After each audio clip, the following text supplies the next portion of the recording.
আলেম ওলামাগুলো সব সময় বলে যারা হক্কানি আলেম পৃথিবীর জমিনে শান্তি আনতে চাইলে আল্লাহর কোরআন থেকে কথা বলতে হবে, আল্লাহর কোরআন সমাজে বাস্তবায়ন করতে হবে।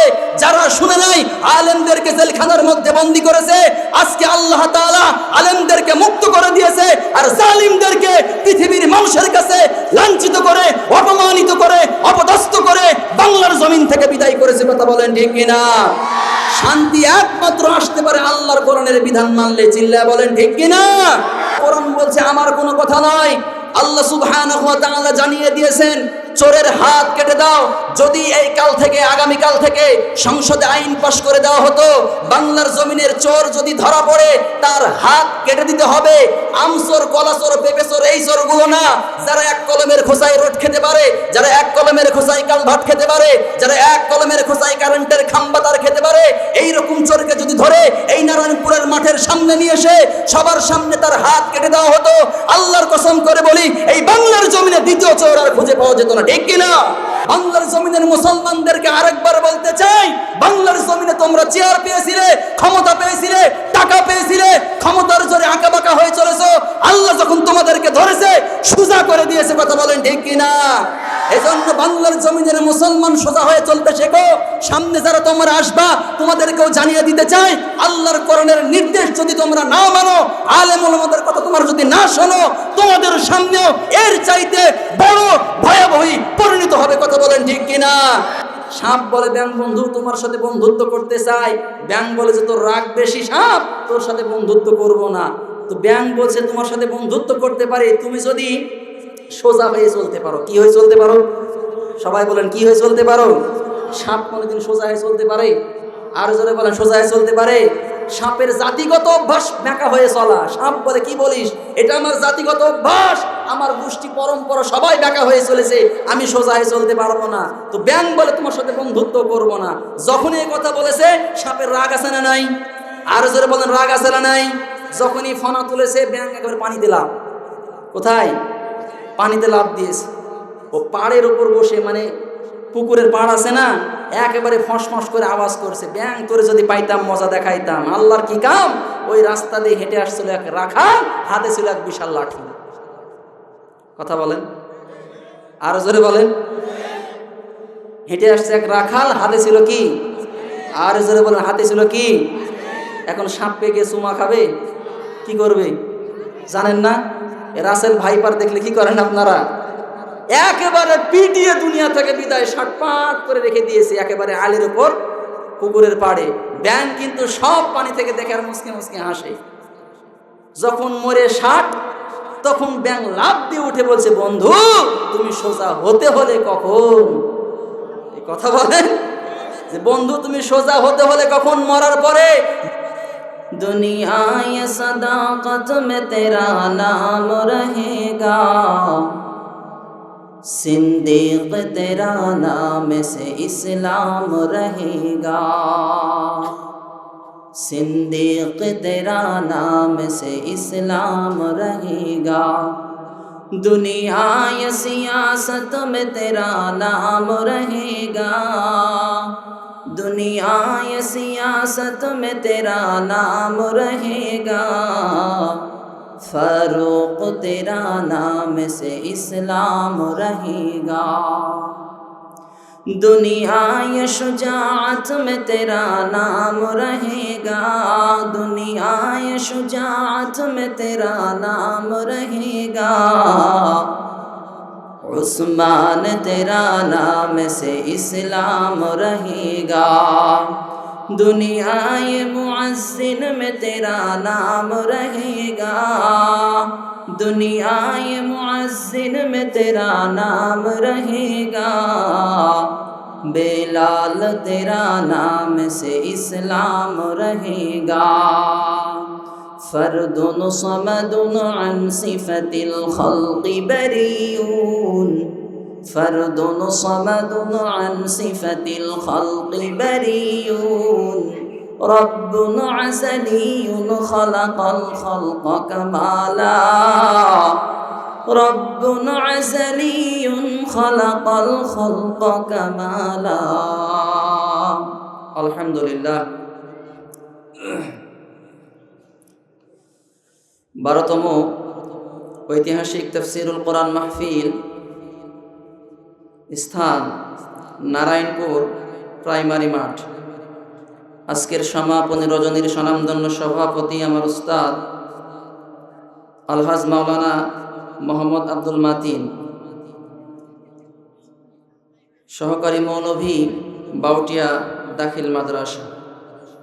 গতকালকে যারা কথা বলেছেন মাওলানা মুস্তাক আহমেদ রাজশাহী এবং আমার উস্তাদ মাওলানা মোহাম্মদ সানাউল্লাহ, সুপার বাউটিয়া দাখিল মাদ্রাসা। আজকের যিনি প্রধান আলোচক আছেন আমাদের সামনে কথা বলবেন ইনশাআল্লাহ মাওলানা আহমদ আলী সাতক্ষীরা, আতাল্লাহু উমরাহু ওয়া বারাকাল্লাহু ফি হায়াতি। পড়েন আমিন। আরো জোরে পড়েন আমিন। একটু চিকন করে দেন, শক্তি লাগছে বেশি।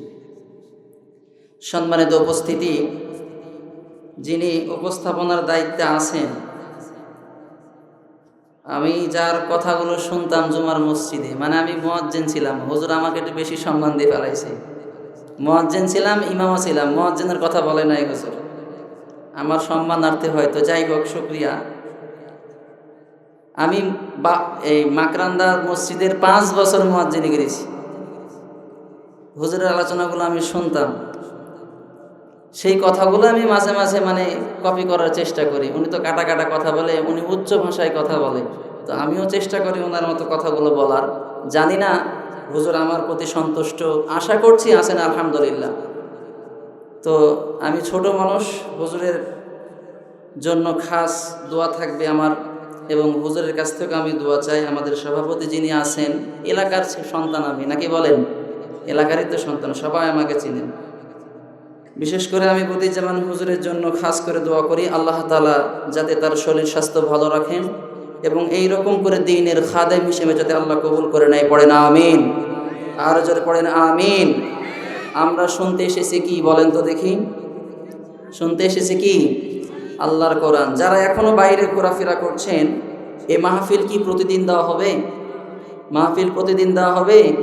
তো এক সাইডে কেন? সামনে আসো, সামনে আসেন, আপনারা সামনে আসেন। নিচে যারা আছেন সামনে আসেন। ফাঁকা ফাঁকা কেমন লাগছে? আসেন, সামনে আসেন। আজকের দিনটা 12টা, খুব বেশি হলে 12:15 মধ্যে শেষ হয়ে যাবে। সম্মানিত উপস্থিতি, আল্লাহ সুবহানাহু ওয়া তাআলার দরবারে লক্ষ কোটি শুকরিয়া আদায় করছি। আমাদের রব, আমাদের মালিক, আমাদের মুনিব আল্লাহ সুবহানাহু ওয়া তাআলা আমাদেরকে এশারের 4 রাকাত ফরজ সালাত আদায় করার পরে কোরআন এবং সুন্নাহর মাহফিলে বসার তৌফিক দিয়েছেন। এই জন্য সেই মহামনিবের দরবারে প্রাণ খুলে, মন ভরে, হৃদয়ের সবটুকু ভালোবাসা উজাড় করে দিয়ে পড়ছি আলহামদুলিল্লাহ। আর একটু জোরে পড়েন আলহামদুলিল্লাহ। লক্ষ কোটি দুরুদ সালাম বর্ষিত হোক আকাই নামদার তাজদারি মদিনা দুলালে আমিনা আহমদ মুস্তাফা মুহাম্মদ মুস্তাফা। সকলে পড়ি সাল্লাল্লাহু আলাইহি ওয়াসাল্লাম। সম্মানিত ভাইরা আমার, কিয়ামতের মাঠে আল্লাহ সুবহানাহু ওয়া তাআলার নবী মুহাম্মদুর রাসূলুল্লাহ সাল্লাল্লাহু আলাইহি ওয়াসাল্লাম, তিনি ছাড়া আপনাকে সুপারিশ করার মতো আর কেউ আছে? আর কেউ আছে? নাই। আমাদের আদর্শ, আমাদের চলার পথ দেখিয়ে দিয়ে গেছেন। 63 বছরের জিন্দেগিতে আল্লাহর নবী সাল্লাল্লাহু আলাইহি ওয়াসাল্লাম তিনি সব সময় এটাই করতেন, এটাই ভাবতেন যে আমার উম্মত কেমন করে নাজাত পেয়ে যায়। পড়েন সুবহানাল্লাহ। কিয়ামতের মাঠে যদি কেউ আপনাকে সুপারিশ করতে পারে, তাহলে তিনি হলেন আমাদের নবী মুহাম্মদুর রাসূলুল্লাহ সাল্লাল্লাহু আলাইহি ওয়াসাল্লাম। আজকের আলোচনার বিষয় আমি নির্ধারণ করেছি, যেহেতু আমি ছোট মানুষ, আমার জ্ঞান একেবারে অল্প, এই জায়গায় বসার মতো আমার যোগ্যতা নাই। আল্লাহ তাআলা আমাকে দয়া করে, মায়া করে এই জায়গায় বসিয়েছেন। দ্বিতীয় নাম্বার বাবা মার দোয়া, আর তৃতীয় নাম্বার আমি যতটুকু জানি যে আমার উস্তাদগুলো আমাকে অত্যন্ত ভালোবাসে, মহাব্বত করে, যদিও তারা প্রকাশ না করে। আশা করি যে ওনারা আমার প্রতি সন্তুষ্ট আছেন। সম্মানিত ভাইরা আমার, তো আমরা আলোচনার শুরুতেই আল্লাহর নামের তাকবীর দিয়ে আলোচনা শুরু করব। পারবেন তাকবীর দিতে ইনশাআল্লাহ? পারবেন তাকবীর দিতে ইনশাআল্লাহ? তাকবীর দিলে দুইটা উপকার। একটা হচ্ছে এই তাকবীরের আওয়াজ যত দূরে যাবে শয়তান পালিয়ে যাবে। আর দ্বিতীয় নাম্বার, তাকবীর দিলে কার বড়ত্ব ঘোষণা হয়? আর জোরে বলেন, তাকবীর দিলে কার বড়ত্ব ঘোষণা হয়? লিল্লাহি তাকবীর, লিল্লাহি তাকবীর। আল্লাহ তুমি তাকবীর গুলো কবুল করো না, পড়ে না আমিন। আমরা যে তাকবীর দিলাম হয়তো এই প্যান্ডেলের বাইরে যাই নাই, কিন্তু আল্লাহর আরশ পর্যন্ত পৌঁছে গেছে, ঠিক কিনা? যেহেতু আমাদের নবী কিয়ামতের মাঠে আমাদের জন্য সুপারিশ করবেন, পৃথিবীর জমিনে আল্লাহ তাআলা রহমত হিসেবে আমাদেরকে আমাদের নবীকে দিয়েছেন। পড়েন সুবহানাল্লাহ। আল্লাহ রাব্বুল আলামিন বলেন, ওয়ামা আরসালনাকা ইল্লা রাহমাতাল লিল আলামিন। পড়েন আল্লাহু আকবার। আল্লাহ রাব্বুল আলামিন বলেন, তোমাদেরকে পৃথিবীর জমিনে আমি আমার রাসূলকে রহমত হিসেবে পাঠালাম। এখানে আলামিন দেওয়া হয়েছে, আলম এক বচন, আলামিন বহু বচন। তার মানে এইরকম জগৎ মরার পরে এক কথাই বলছি, কিয়ামতের মাঠে আমাদের জন্য আল্লাহর নবী রহমত, তার বাস্তব প্রমাণ আমাদেরকে শাফায়াত করে জান্নাতে নিয়ে যাবে, ঠিক কিনা? ও দুনিয়ার মুসলমান, সবাই যখন মানুষ মৃত্যুবরণ করবে, আল্লাহর নবী বলেন, ইয়াউমা ইউহশারুন নাস ইয়াউমাল কিয়ামাতি হুফাতান উরাতান মুশাতান ফুরলা। মানুষগুলো যখন মারা যাবে, ইসরাফিল সিংহায় যখন ফুৎকার দেবে, সব মানুষগুলো কবর থেকে উঠবে, সব মানুষগুলো কিয়ামতের মাঠের দিকে দৌড়াতে থাকবে। একটু মনোযোগ দিয়ে শোনেন, এই হাদিসটার ব্যাখ্যা হচ্ছে, মানুষ যখন কিয়ামতের মাঠে হাঁটবে, দৌড়াবে, সবাই থাকবে উলঙ্গ অবস্থায়, কারো গায়ে কোনো জামা থাকবে না। আজকে সুন্দর পোশাক আমরা পরি, সুন্দর চেহারা নিয়ে মানুষের সামনে আমরা দাঁড়াই, সুন্দর করে কথা বলি, কিন্তু মানুষ কিয়ামতের মাঠে যখন যাবে, চুপচাপ কোনো কথা বলবে না। মানুষ সবাই থাকবে উলঙ্গ অবস্থায়, কারো পায়ে কোনো জুতা থাকবে না, সবাই থাকবে ক্ষুধার্ত, সবাই থাকবে ধর্মাক্ত, সবাই থাকবে একবারে উলঙ্গ, সবাই থাকবে তৃষ্ণাক্ত। আম্মা জানা আয়েশা সিদ্দিকা রাদিয়াল্লাহু আনহা বলেন, ইয়া রাসূলুল্লাহ, কিয়ামতের মাঠে মানুষ যখন সবাই উলঙ্গ থাকবে, মায়ের সামনে মেয়ে থাকবে উলঙ্গ, বাবার সামনে সন্তান থাকবে উলঙ্গ, ও নবী, সবার কি লজ্জা লাগবে না? আল্লাহর নবী বলেন, আয়েশা তুমি লজ্জার কথা বলো, কিয়ামতের মাঠটা এমন একটা মাঠ, মানুষ মাথা তুলে সামনের দিকে কি আছে এইটা দেখার সুযোগ পাবে না। সুবহানাল্লাহ। যতক্ষণ পর্যন্ত না আমার আল্লাহ অর্ডার দেবেন, আল্লাহ রাব্বুল আলামিন বলেন, ইয়াউমা ইয়াফিরুল মারউ মিন আখি ওয়া উম্মিহি ওয়া আবিহি ওয়া সাহিবাতিহি ওয়া বানি লিকুল্লি ইমরিইম মিনহুম ইয়াউমা ইযিন শাআনুন ইউগনি। একটু ভালো করে শুনেন, যেহেতু নবীজি রহমত, কেমন রহমত, কিয়ামতের মাঠে আমার আল্লাহ সর্বপ্রথম ভাইয়ের সঙ্গে ভাইয়ের দেখা করিয়ে দেবেন। এই যে ইয়াউমা ইয়াফিরুল মারউ মিন আখি, আখি মানে ভাই, আখি মানে কি? সবাই বলেন আখি মানে কি? আরো সহজ করে বলছি, আপনি বাবা, আপনার দুইটা সন্তান আছে, ছোট সন্তানকে পাড়ার কোনো এক লোক মারধর করেছে, আপনার সন্তান যখন বাড়িতে এসেছে কান্নাকাটি করছে, আপনি বাবা মা দুইজনই গালাগালি করছে, কে আমার সন্তান রে মারলো, খুব গালাগালি করছে। কিন্তু বড় ভাই যদি থাকে, ও গালাগালি করবে না, হাতে আগে লাঠি নেবে। কি নেবে? এ কথা আমার বুঝেন আপনারা? হাতে আগে কি নেবে বলেন তো? লাঠি নেওয়ার পরে বলবে, চ দেখি কে তোরে মেরেছে, নাকি বলেন? কিয়ামতের মাঠে এই জন্য আমার আল্লাহ সর্বপ্রথম ভাইয়ের সঙ্গে ভাইয়ের দেখা করিয়ে দেবেন। ভাইকে গিয়ে বলবে, ভাই পৃথিবীর জমিনে অনেক শেল্টার দিয়েছো, কিয়ামতের মাঠে সাহায্য চাই। ভাই বলবে, দূর হয়ে যা। এরপরে আসবে ও উম্মি, উম্মি মানে মা।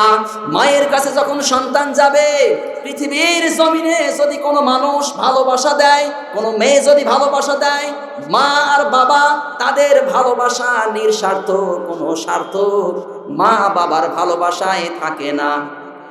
এ কথা বলেন, বাবা মার ভালোবাসায় কোনো স্বার্থ থাকে? সন্তানকে নিঃস্বার্থভাবে ভালোবাসে। এবার যখন মায়ের কাছে গিয়ে বলবে, মা কিয়ামতের মাঠে সাহায্য চাই, বলবে দূর হয়ে যা। ও আবি, বাবা বলবে দূর হয়ে যা। ও সাহিবাতিহি ও বানি, আত্মীয় স্বজন পাড়া প্রতিবেশী সবাই যখন দূর দূর করে তাড়িয়ে দেবে, সব মানুষগুলো যাবে আমাদের আদি পিতা আবুল বাশার সাইয়্যিদিনা আদম আলাইহিস সালামের কাছে। সবাই গিয়ে বলবে, আমাদের আদি পিতা, এই কিয়ামতের মাঠটা এমন একটা মাঠ, কিছু একটা আপনি করেন। আর কিয়ামতের মাঠে আমার আল্লাহ কি নাম ধারণ করবেন?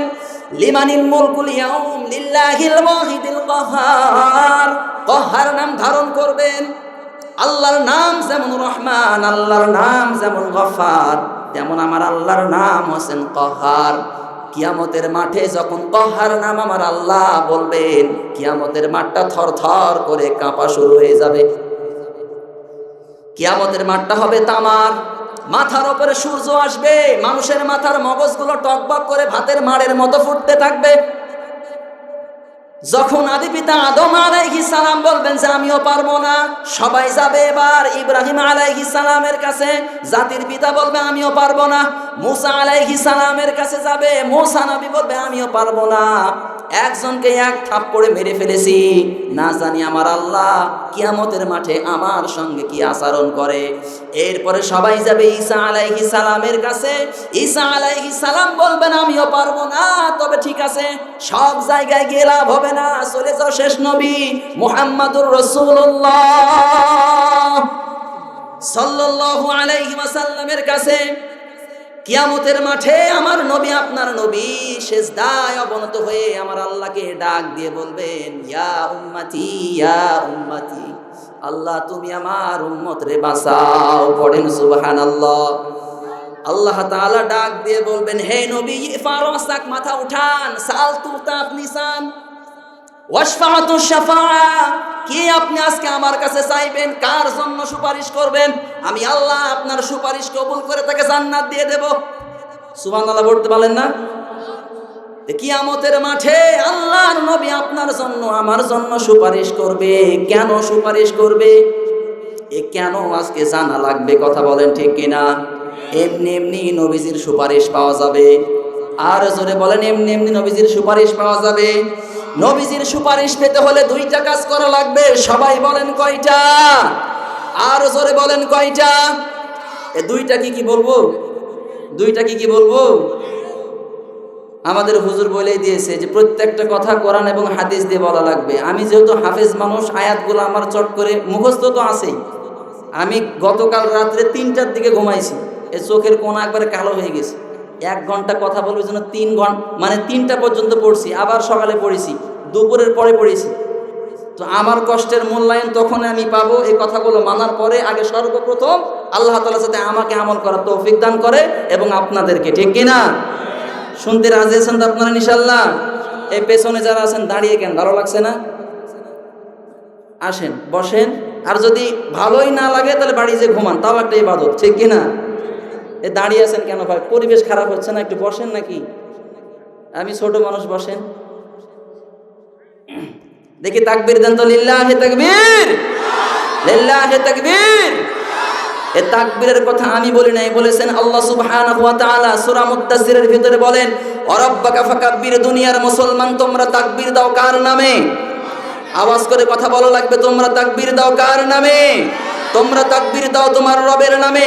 যখন তোমরা তোমার রবের নামে তাকবীর দেবে, সেই তাকবীর আমরা এখন যদি এই নারায়ণপুর মাঠের মধ্যে দিই, আল্লাহ সুবহানাহু ওয়া তাআলা আমাদের তাকবীর পৌঁছা দেবেন ভারতে, কথা বলেন ঠিক কিনা? সেখান থেকে লেবাননে, সেখান থেকে আরাকানে, সেখান থেকে ফিলিস্তিনে, সারা বিশ্বের মুসলমানের কলিজা প্রসারিত হবে। আর কাফের, বেঈমান, মুশরিক, নাস্তিক, মুনাফিক বিগততে যারা ক্ষমতার জোরে তাফসীর মাহফিলগুলো বন্ধ করে দিয়েছে, এদের কলিজার ভিতরে আমার আল্লাহ ভয় ঢুকিয়ে দেবে, কথা বলেন ঠিক কিনা? ও দুনিয়ার মুসলমান, তাকবীর দেব আমরা রবের নামে। এই তাকবীর আল্লাহ সুবহানাহু ওয়া তাআলা কবুল করবে, আর বাতিলের কলিজার ভিতরে আমার আল্লাহ কম্পন সৃষ্টি করবে। দেখে আল্লাহর নামের তাকবীর দিতে কে কে পারবেন? আল্লাহর দু হাত তুলে দেখান।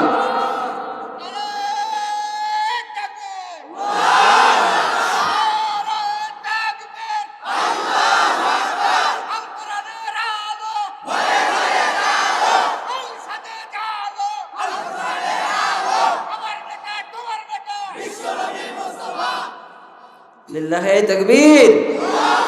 আল্লাহ তুমি কবুল করো না, পড়ে না আমিন। তাহলে যেই কথা বলছিলাম ভাইরা, আমি কিন্তু ছোট মানুষ, আমি আগেই বলছি, আমি হয়তো ওই রকম করে বুঝিয়ে বলতে পারবো না, আপনাদেরকে বুঝে নেওয়া লাগবে। আমি খুব কষ্ট করে মানে কথাগুলো যে সাজিয়ে নিয়ে এসেছি বলবো, আল্লাহর কাছে দোয়া করি যাতে আল্লাহ তাআলা আমার মুখ দিয়ে সুন্দর সুন্দর কথাগুলো বের করে দেয়। যেই কথা বলছিলাম, কিয়ামতের মাঠে নবীজির কাছ থেকে সুপারিশ আমরা পেতে চাই কি চাই না? আরো জোরে বলেন, চাই কি চাই না? নবীজির কাছ থেকে সুপারিশ যদি আমরা পেতে চাই কি করা লাগবে? মাত্র 2টা কাজ। সবাই বলেন কয়টা? আরো জোরে কয়টা? 1 নম্বরে কি? নামাজ, রোজা, হজ, যাকাত, এগুলো সব লাগবে, কোনো অসুবিধা নেই। একটা বিষয় যদি কেউ অমান্য করে, একটা জিনিস যদি কেউ না মানে, যে না এটা আমি মানি না, আল্লাহর কসম করে বলি ওর জন্য আমার আল্লাহর জান্নাত হারাম।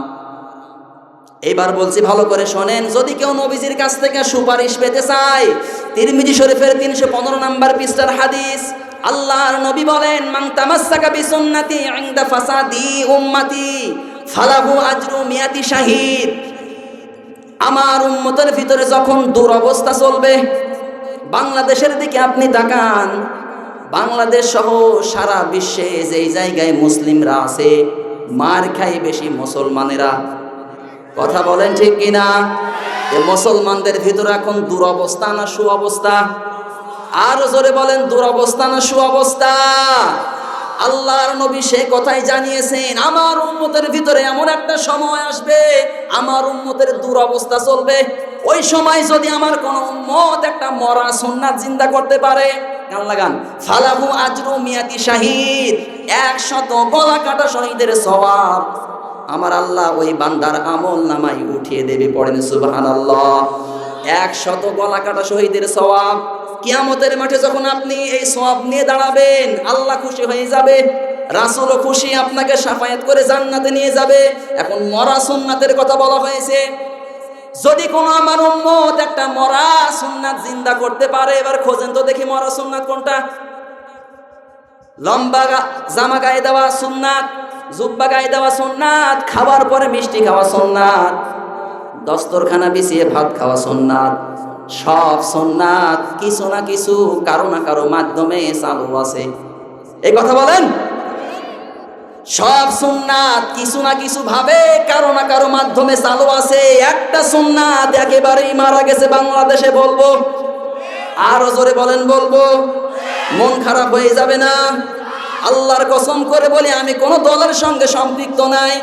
আওয়ামী লীগ বলেন, জামাত বলেন, জাতীয় পার্টি বলেন, চরমনাই বলেন, ফুরফুরা বলেন, বজ্রেশ্বর, কুতুববাগী, দেওয়ানবাগী, কোনো বাগীর সঙ্গে আমার সম্পর্ক নেই। তবে আল্লাহর কসম করে বলি, কোরআন যতটুকু জানি, আপনি মানা করলেও বলবো, বলতে বললেও বলবো। কথা বলেন। একটা সুন্নাত একেবারেই মারা গেছে। নবীজি 10 বছর রাষ্ট্র চালিয়েছিলেন আল্লাহর কোরআন দিয়ে। কথা বলেন ঠিক কিনা? এ সুন্নাত বাংলাদেশে নেই, একেবারেই মারা গেছে। কথা বলেন। এই সুন্নাতের কথা যখনই আমরা বলি, এই পৃথিবীর জমিনে জালেম যারা আলেমদেরকে জেলখানায় বন্দী করে, কথা বলেন ঠিক কিনা? আল্লাহর সুন্নাত, নবীজি 10 বছর রাষ্ট্র চালিয়েছিলেন কোরআন দিয়ে। সুন্নাত এখন জীবিত আছে বাংলাদেশে। আরে জোরে বলেন, জীবিত আছে। আরে সুন্নাত চাই না তারা, এক কলমের খোসায় রোদ খেতে পারবে না যারা। কথা বলেন ঠিক কিনা? এক কলমের খোসায় যারা কাল ভাত খেতে পারবে না। কথা কি আমার বুঝতেছেন আপনারা? এই কোরআনের ভিতরে চুরির কথা আছে না নাই? আরো জোরে বলেন, আছে না নাই? ওয়াসসারিকু ওয়াসসারিকাতু ফাকতু আইদিয়াহুমা জাযাম বিমা কাসাবা নাকালাম মিনাল্লাহ। আল্লাহর কোরআন বলছে, আমার কোনো কথা নয়। আল্লাহ সুবহানাহু ওয়া তাআলা জানিয়ে দিয়েছেন, চোরের হাত কেটে দাও। যদি এই কাল থেকে, আগামী কাল থেকে সংসদে আইন পাশ করে দেওয়া হতো, বাংলার জমিনের চোর যদি ধরা পড়ে তার হাত কেটে দিতে হবে। আমচোর, কলাচোর, পেঁপেচোর, এই চোরগুলো না, যারা এক কলমের খোসায় রোড খেতে পারে, যারা এক কলমের খোসায় কাল ভাত খেতে পারে, যারা এক কলমের খোসায় কারেন্টের খাম্বা তার খেতে পারে, এইরকম চোরকে যদি ধরে এই নারায়ণপুরের মাঠের সামনে নিয়ে এসে সবার সামনে তার হাত কেটে দেওয়া হতো, আল্লাহর কসম করে বলি, এই বাংলার জমিনে দ্বিতীয় চোর আর খুঁজে পাওয়া যেত না। ঠিক কিনা? আল্লাহর আইন আমরা কে কে আল্লাহর দুহাত তুলে দেখান। লিল্লাহে তাকবীর, লিল্লাহে তাকবীর। সম্মানিত ভাইরা আমার, যেইটা বলছিলাম, নবীজির কাছ থেকে সুপারিশ যদি কেউ পেতে চায়, অনেকেই নামাজ পড়ে, রোজা রাখে, গায়ে জুব্বা আছে, মাথায় টুপি আছে, মুখে দাড়ি আছে, কিন্তু চাই না আল্লাহর কোরআন। এই কোরআন দিয়ে সমাজ চলবে, এটা অনেকেই চাই না। কথা বলেন, চাই? যদি চাই তো আয়না ঘর থাকতো না। এই কথা বলেন। তাফসির মাহফিল কেন বন্ধ করবে মুসলমানের দেশে, যেই দেশে 90% মুসলমান, মুসলমানের ঘরের সন্তান দাবি করে, জুমার নামাজ পড়ে, মুখে দাঁড়িয়ে আছে, তারাই কোরআনের মাহফিল বন্ধ করে? কথা বলেন ঠিক কিনা? এরা কি চাই সমাজে কোরআন চালু হোক? চাই না। এই জন্যই নামাজ দিয়ে, রোজা দিয়ে, হজ দিয়ে, যাকাত দিয়ে আপনি জান্নাত পাবেন না যতক্ষণ না পর্যন্ত আপনি বলবেন মন থেকে যে কোরআন সমাজে চালু হোক। কথা বলেন ঠিক কিনা? এটা এক নাম্বার কারণ। দ্বিতীয় নাম্বার কারণ বলবো, নবীজির কাছ থেকে সুপারিশ যদি আপনি পেতে চান, দ্বিতীয় নাম্বার কারণ কি? ইসলামের পথে টিকে থাকতে হবে ঈমান নিয়ে। না, কথা আপনি বোঝেননি, খালি ঠিক ঠিক করলে হবে। এই পেছনে কেন, এই কি হয়েছে, বসো, পরিবেশ কিন্তু নষ্ট হয়ে যাচ্ছে। নাকি বন্ধ করে দেব? নাকি বন্ধ করে দেব?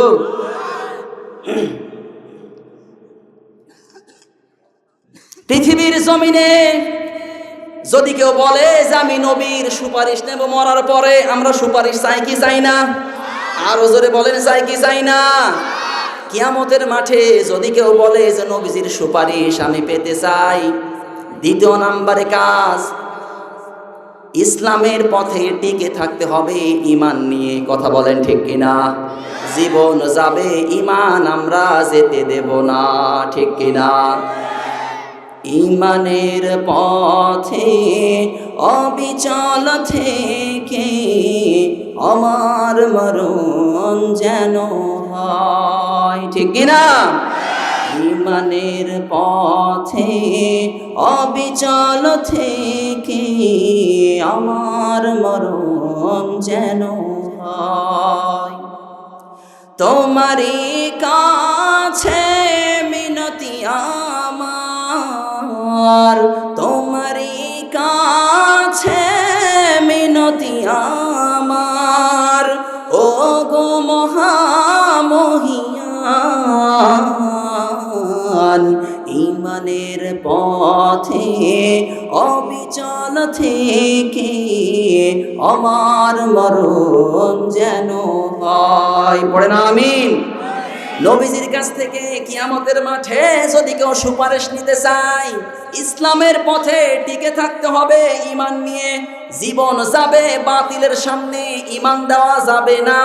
কথা বলেন ঠিক কিনা? ও দুনিয়ার মুসলমান, ভালো করে কান খাড়া করে নিজের বাস্তব জীবনের সঙ্গে মেলান। এ পৃথিবীর জমিনে যারা ঈমান নিয়ে ছিল বা এখনো আছে, তাদের উপরে জুলুম, নির্যাতন, নিপীড়ন জালেমেরা চালিয়েছে, এমনকি সামনেও চালাবে। কথা বলেন। ঈমান নিয়ে থাকা অত সহজ বিষয় না। নবীজি এমনি বলে নাই। এমন একটা সময় আসবে হাতে মানুষ আগুন নিয়ে থাকতে পারবে কিন্তু ঈমান নিয়ে থাকতে পারবে না। এই কথা বলেন। সাহাবীদের জীবনের দিকে আপনি তাকান। ও দুনিয়ার মুসলমান, খুব মনোযোগ দিয়ে শোনেন। আল্লাহর নবী সাল্লাল্লাহু আলাইহি ওয়াসাল্লামের মতো ঈমান পৃথিবীর জমিনে কোন মানুষ, কোন নবীর ছিল? আরো জোরে বলেন, ছিল? এমন ঈমানওয়ালা নবী মানুষ পৃথিবীতে আসবে, সেই নবীর উপরে জুলুম, নির্যাতন, নিপীড়ন চলে নাই। খুব কান খাড়া করে শোনেন, এবার শিক্ষা আছে। আল্লাহর নবী কাবার হাতিমে হেলান দিয়ে বসে আছেন, অঝর নয়নে নবীজির চোখ দিয়ে পানি ঝরছে। হযরতে আনাস রাদিয়াল্লাহু আনহু আসার পরে নবীজিকে ডাক দিয়ে বলে, নবীজি আপনি কেন কাঁদতেছেন? আল্লাহর নবী বলেন, আনাস এই জন্য আমি কাঁদি, তুমি কি শুনবা? বলেন। আল্লাহর নবী বলেন, আনাস আমার সঙ্গী সাথীর উপরে জুলুম, নির্যাতন, নিপীড়ন চলছে। হাবশী দেশের মানুষ বেলাল আমার হাতে হাত রেখে কালিমা পড়ে মুসলমান হওয়ার কারণে আবু জাহেল, উতবা, সাইবা উত্তপ্ত বালুর উপরে শুইয়ে দিয়ে বুকের উপরে পাথর চাপা দিয়ে দিয়েছে। শুধু তাই নয়, আম্মার বিন ইয়াসির আমার সাহাবী তার পাগুলো দুইটা উটের সঙ্গে বেঁধে দেওয়া হয়েছে, দুইটা উট দুই দিকে তাড়িয়ে দেওয়া হয়, হযরতে আম্মার মাঝখান থেকে ছিঁড়ে গেছে। শুধু তাই নয়, খাব্বাব বিন আরায়াত রাদিয়াল্লাহু আনহু, আল্লাহর নবী বলেন, আনাস আমার সাহাবী খাব্বাব পিঠের উপরে লোহা গরম করে সেঁক দেওয়া হচ্ছে, রক্তগুলো গোস্তগুলো চর্বিগুলো সব ঝরে ঝরে পড়ে যাচ্ছে। আমার সঙ্গে সাথের উপরে জুলুম নির্যাতন চলছে। আমার চাচি উম্মে জামিল, আমার চাচা আবুল আহাব সমানে আমার নামে বদনাম করে, আমি নাকি হাট করে লেজ কাটা নির্বংশ, আমার নামে সমানে বদনাম চালায়। আল্লাহর নবীর 3টা সন্তান ছিল, নবীজি বলেন আমার 3টা সন্তানকে একটা একটা করে আমার আল্লাহ পৃথিবী থেকে নিয়ে নিলেন। এতগুলো দুঃখ কষ্ট আমার মনের ভিতরে চাপা ধরে আছে, আনাস তুমি বলো আমি হাসবো নাকি কাঁদবো? এই কথা বলার সঙ্গে সঙ্গে হযরতে আনাস তিনিও কাঁদতে লাগলেন। কয়েক মিনিট পর হযরতে আনাস রাদিয়াল্লাহু আনহু দেখেন আল্লাহর নবীর 2 ঠোঁটের মাঝখান থেকে সুন্দর হাসির ঝিলিক বের হয়ে যায়। হঠাৎ করে যদি কোনো মানুষ কাঁদে, আবার যদি 2-1 মিনিট পর হাসে, রহস্য আছে না নাই? আরো জোরে বলেন আছে না নাই? হযরতে আনাস ডাক দিয়ে বলে, ইয়া রাসূলুল্লাহ আপনি এই তো হাসছিলেন, কাঁদছিলেন, আবার হাসেন কেন? আল্লাহর নবী বলেন, আনাস তুমি হয়তো জানো না আমি নবী, তুমি নবী না। এই মুহূর্তে আমার আল্লাহ আমার কাছে কাউসার নাজিল করে গেল। পড়েন সুবহানাল্লাহ। আমি বোঝাচ্ছিলাম কি বলেন তো? আমি লাইন ছাড়া বেলাইনে যাব না ইনশাআল্লাহ। আমি বোঝাচ্ছিলাম ইসলামের পথে টিকে থাকলে আল্লাহর সাহায্য আসবে আসবে। কথা বলেন। আল্লাহ তাআলা বলেন, ওয়ালা তাহিনু ওয়ালা তাহজানু ওয়া আনতুমুল আ'লাউনা ইন কুনতুম মুমিনিন। মানুষ যদি কাঙ্ক্ষিত মানের ঈমান আনতে পারে, বিজয় ক্ষমতা আমার আল্লাহ তাদের হাতে উঠিয়ে দেবে। কিন্তু ঈমান ওই রকম থাকা লাগবে।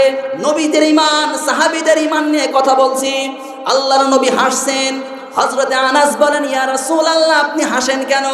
আল্লাহর নবী বলেন, আনাস এই মুহূর্তে আল্লাহ আমার কাছে সূরা কাউসার নাজিল করে গেল।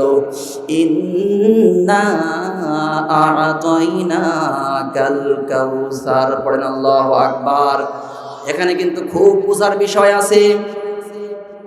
নবীজির সাহাবী যারা, তাদের উপরে জুলুম নির্যাতন চলছে, নবীজির সন্তানগুলো মারা গেল, নবীজির জন্য সমানে বদনাম করে নিজের মানুষ আবুল আহাব, নিজের চাচা, উম্মে জামিল নিজের চাচি, আর আমার আল্লাহ নবীজিকে কাউসার মানে পানি দিয়ে সান্ত্বনা দিচ্ছেন। এটা কি মিলছে? আপনার কথা বুঝতেছেন না। নবীজির সাহাবীদের উপরে জুলুম নির্যাতন চলছে, আর আমার আল্লাহ নবীকে কাউসার দিয়ে সান্ত্বনা দিচ্ছেন, এটা তো মিলছে না। আল্লাহর নবীর 3টা সন্তান তৈয়ব, কাসেম, ইব্রাহিম। যদি আমার আল্লাহ আবার সন্তান দিয়ে বলতো নবী সন্তান দিনাম, মিলতো। যদি সঙ্গী সাথীর উপরে জুলুম নির্যাতন চলছিল বন্ধ হয়ে যেত, তাও কিন্তু মিলতো। এই কথা বুঝেন না আবার? কিন্তু আমার আল্লাহ কাউসার দিয়ে সান্ত্বনা দিচ্ছেন। আপনি আমি হয়তো বুঝিনি, কিন্তু নবীজি কাউসার মানে কি বুঝেছিলেন এবার শোনেন। ইমানের কত দাম আমি আগেই বললাম। ইমানের পথে টিকে থাকতে হবে, ইসলামের পথে টিকে থাকতে হবে ইমান নিয়ে। আমার আল্লাহ জানায়, হে নবী, যাদের উপরে জুলুম নির্যাতন নিপীড়ন চলছে, এরা যদি ইমান নিয়ে মৃত্যুবরণ করে, আমি আপনাকে কাউসার দিয়ে দিয়েছি, আমি আপনাকে কাউসার দিয়েই দিয়েছি। এরা যখন ইমান নিয়ে কবরে যাবে, কিয়ামতের মাঠে উঠবে, হাউজে কাউসার আপনার হাতে থাকবে, আপনি 1 গ্লাস করে পান করাবেন, আর আমি আল্লাহ এদেরকে জান্নাত দিয়ে দেব। কথা কি বোঝাতে পেরেছি এবার? এই জন্য নবী হাসছেন। তার মানে পৃথিবীর জমিনে জুলুম চলবে, নির্যাতন চলবে, নিপীড়ন চলবে, বাতিলের সামনে মাথা নত করা যাবে। আরো জোরে বলেন যাবে। এই জন্য নবীজি হাসছেন, প্রথম নাম্বার কারণ। দ্বিতীয় নাম্বার কারণ, নবীজির হাসির, নবীজির সন্তানগুলো আমার আল্লাহ একটা একটা করে উঠিয়ে নিলেন কেন? অনেক নবীর সন্তান পৃথিবীতে নবী ছিল, কথা বোঝেন নাই? ইব্রাহিম নবীর সন্তান ইসমাইল নবী। তারপরে বলেন আর কে আছে?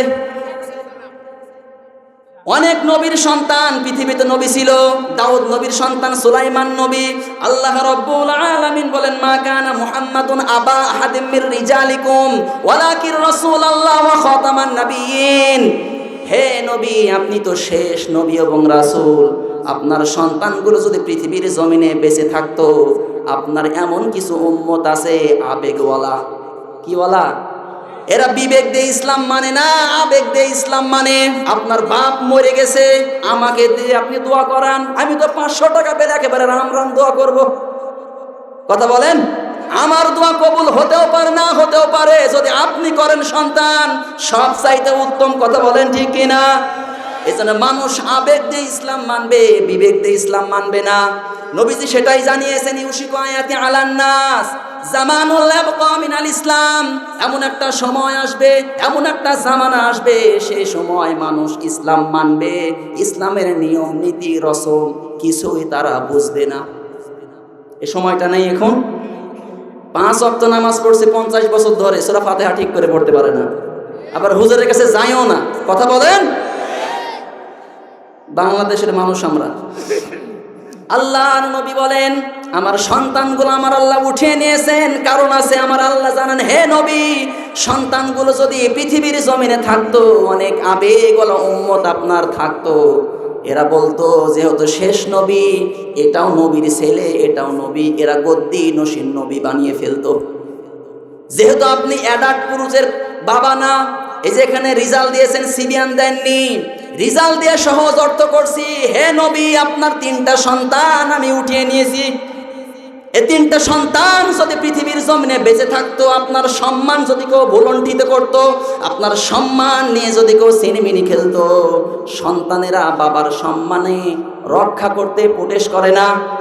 এই কথা বলেন, সম্মান রক্ষা করতে প্রোটেস্ট করে, জিহাদ করে। আমার আল্লাহ জানান, হে নবী, 3টা সন্তান নিয়ে নিয়েছি, কিন্তু কিয়ামত পর্যন্ত আমি কোটি কোটি আপনার রুহানি সন্তান দেব। পৃথিবীর জমিনে যদি আপনার কোনো মানুষ আপনার সম্মান নিয়ে সিনেমিনি খেলে, কোটি কোটি রুহানি সন্তানগুলো আপনার সম্মান রক্ষে নিজের জীবন পর্যন্ত বিলিয়ে দেবে। কথা বলেন ঠিক কিনা? এই জন্য নবীর সন্তানগুলো উঠিয়ে নিয়েছে। এজন্য পৃথিবীর জমিনে আমরা সব জায়গায় একমত হতে পারলেও এক জায়গায় হতে পারি না। আমার রাসূলকে নিয়ে যদি কেউ কটূক্তি করে, আল্লাহকে নিয়ে যদি কেউ বাজে মন্তব্য করে, নবীজির স্ত্রীদেরকে নিয়ে যদি কেউ কটূক্তি করে, এরা হত্যার যোগ্য। কথা বলেন ঠিক কিনা? এই যে বাংলাদেশে আসাদ নূর নাম শোনেননি আপনারা? এ কুলাঙ্গার বেজন্মা কয়েক বছর আগে লাইভে এসে কোরআন সামনে নিয়ে বলে, এই মুসলমান দেখ, তাদের কোরআনের ওপর পোশাক করে দিলাম। এই কথা বলেন। আমি আগেই বলেছি, জীবন যাবে ঈমান যাবে না, বাতিলের সামনে মাথা নত মুসলমান করতে রাজি নয়। আমরা আমাদের জীবনের চাইতে আল্লাহর নবীকে বেশি মুহাব্বত করি। তুমি আমার গালি দাও, কিছুই বলবো না, আমার দাদার গালি দাও, কিছুই বলবো না, আমার বাবার গালি দাও, কিছুই বলবো না, কিন্তু আমার রাসূলকে নিয়ে কথা বললে, আল্লাহকে নিয়ে কথা বললে, নবীজির স্ত্রীদেরকে নিয়ে কথা বললে, বাংলার জমিনে জুতা পিটা করে ইন্ডিয়া পাঠিয়ে দেওয়া হবে। কথা বলেন ঠিক কিনা? নবীর প্রেমে জীবন দিতে, আল্লাহর কোরআনের জন্য জীবন দিতে কে কে রাজি আছেন? দুহাত তুলে আল্লাহরে দেখান।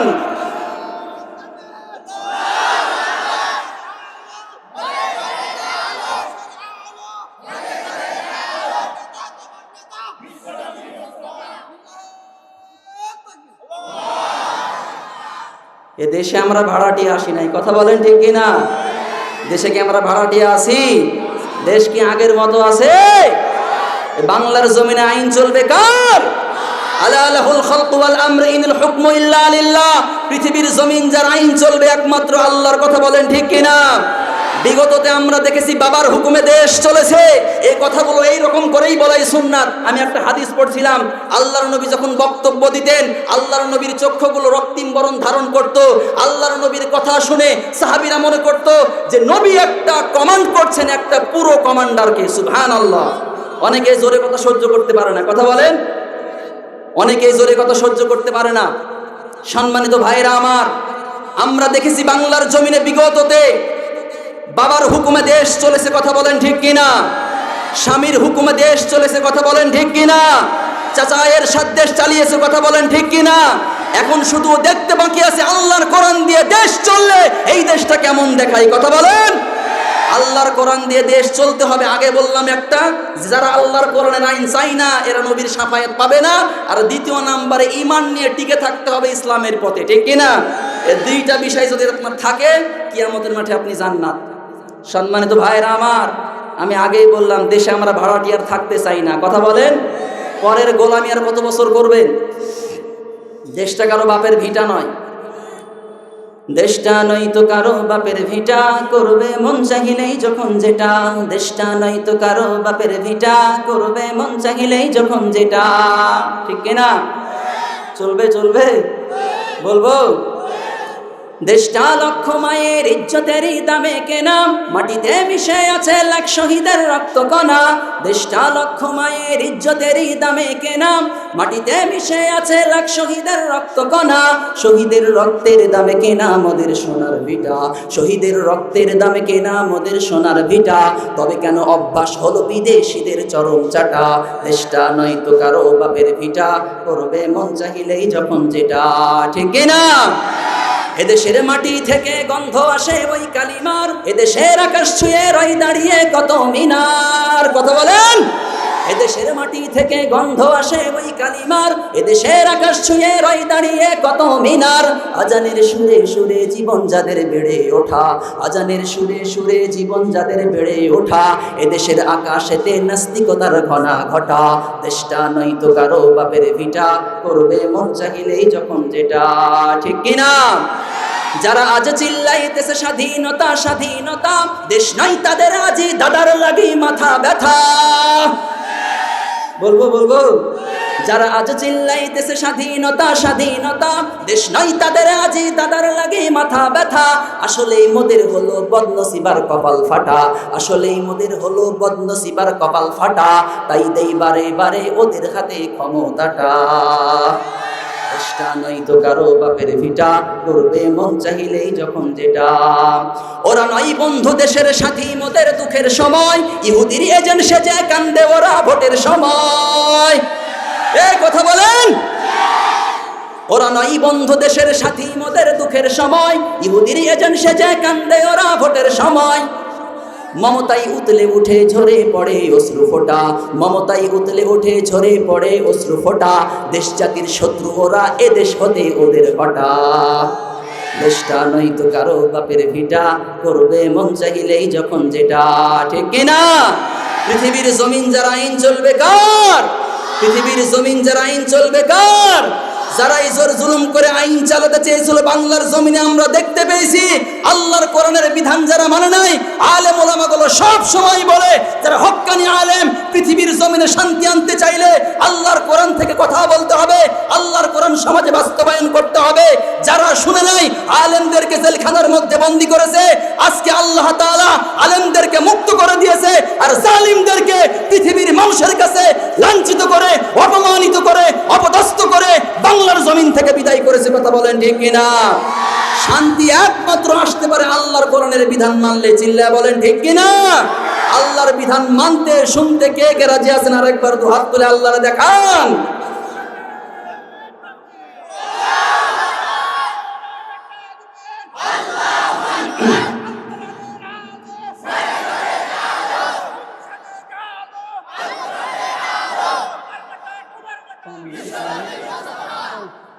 লিল্লাহি তাকবীর। আলোচনা কি চলবে? আলোচনা চলবে। কতক্ষণ? গরম পানি দেবে। হ্যাঁ, আর প্রধান বক্তা কালকে ওয়াজ করবে।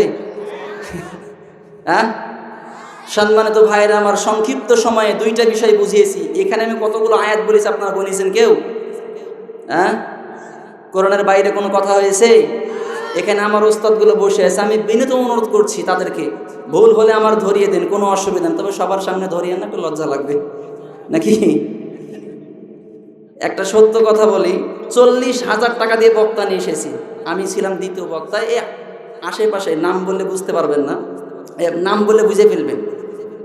তো 40,000 টাকা দিয়ে বক্তা নিয়ে এসেছে। আমাকে গত বছরও ডেকেছিল ওই জায়গায়, তার আগের বছরও ডেকেছিল, এবারও ডেকেছে, আবার সামনে দাওয়াত দিয়েছি। ওই জায়গায় 4 বছর ধরে যাচ্ছি আমি, মানে যখন থেকে প্রথম আলোচনা শুরু করেছি যাচ্ছি। তো 40,000 টাকা দিয়ে বক্তা নিয়ে আসলো, আমারে সময় দেয়নি আলোচনা করতে, 45 মিনিট সময় দিয়েছে। তো আমার একটু মনটা খারাপই হলো যে লোকজন ভালোই ছিল। আলোচনা করে আমিও বাসায় চলে গেলাম রাজশাহীতে, ওইও চলে গেল। সকালবেলা দেখছি যে ওই কমিটির 4-3 জন আমার রাজশাহী চলে গেছে, হাড়ুপুরে ঠিকানা। হুজুর কোথায় আছেন? রাজশাহী। হুজুর আমরা আসছি। কেন রে ভাই? না হুজুর আসছি আমরা। আমি তো অবাক। তো আমার কাছে যাওয়ার পরে বলছে, হুজুর আপনি আরো 2000 টাকা নেন। রাজশাহী গিয়ে হুজুর 58 বছর অগ্রিম আপনারা দাওয়াত দিয়েছে। এটা আমি অহংকার করে গর্ব করে বলছি না, আমি চাই যে এইগুলো ময়দানগুলো হচ্ছে শিক্ষার ময়দান, ঠিক কিনা? এগুলো শিক্ষার ময়দান না, মানুষ শিখতে আসে এই জায়গায়। তো আমি সকলকেই বলবো যে কথাগুলো আমার মুখ দিয়ে আল্লাহ তাআলা বের করছে, আগে আমাকে এবং আপনাদেরকে আমল করা তৌফিক দান করুক। পড়ে না আমিন, আর জোরে পড়ে না আমিন। আলোচনার বিষয় আমি নির্ধারণ করেছিলাম জালেমের জুলুম, কথা বলেন ঠিক কিনা? আলোচনার বিষয় কি? আরো জোরে বলেন, আলোচনার বিষয় কি?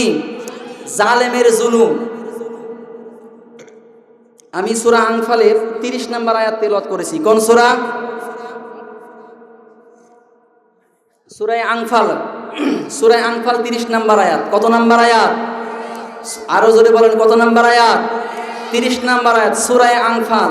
আশা করছি আল্লাহ তাআলার কাছে যাতে আল্লাহ তাআলা এই কথাগুলো আমাদের জীবনে বাস্তবায়ন করা তৌফিক দান করুক। পড়ে না আমিন।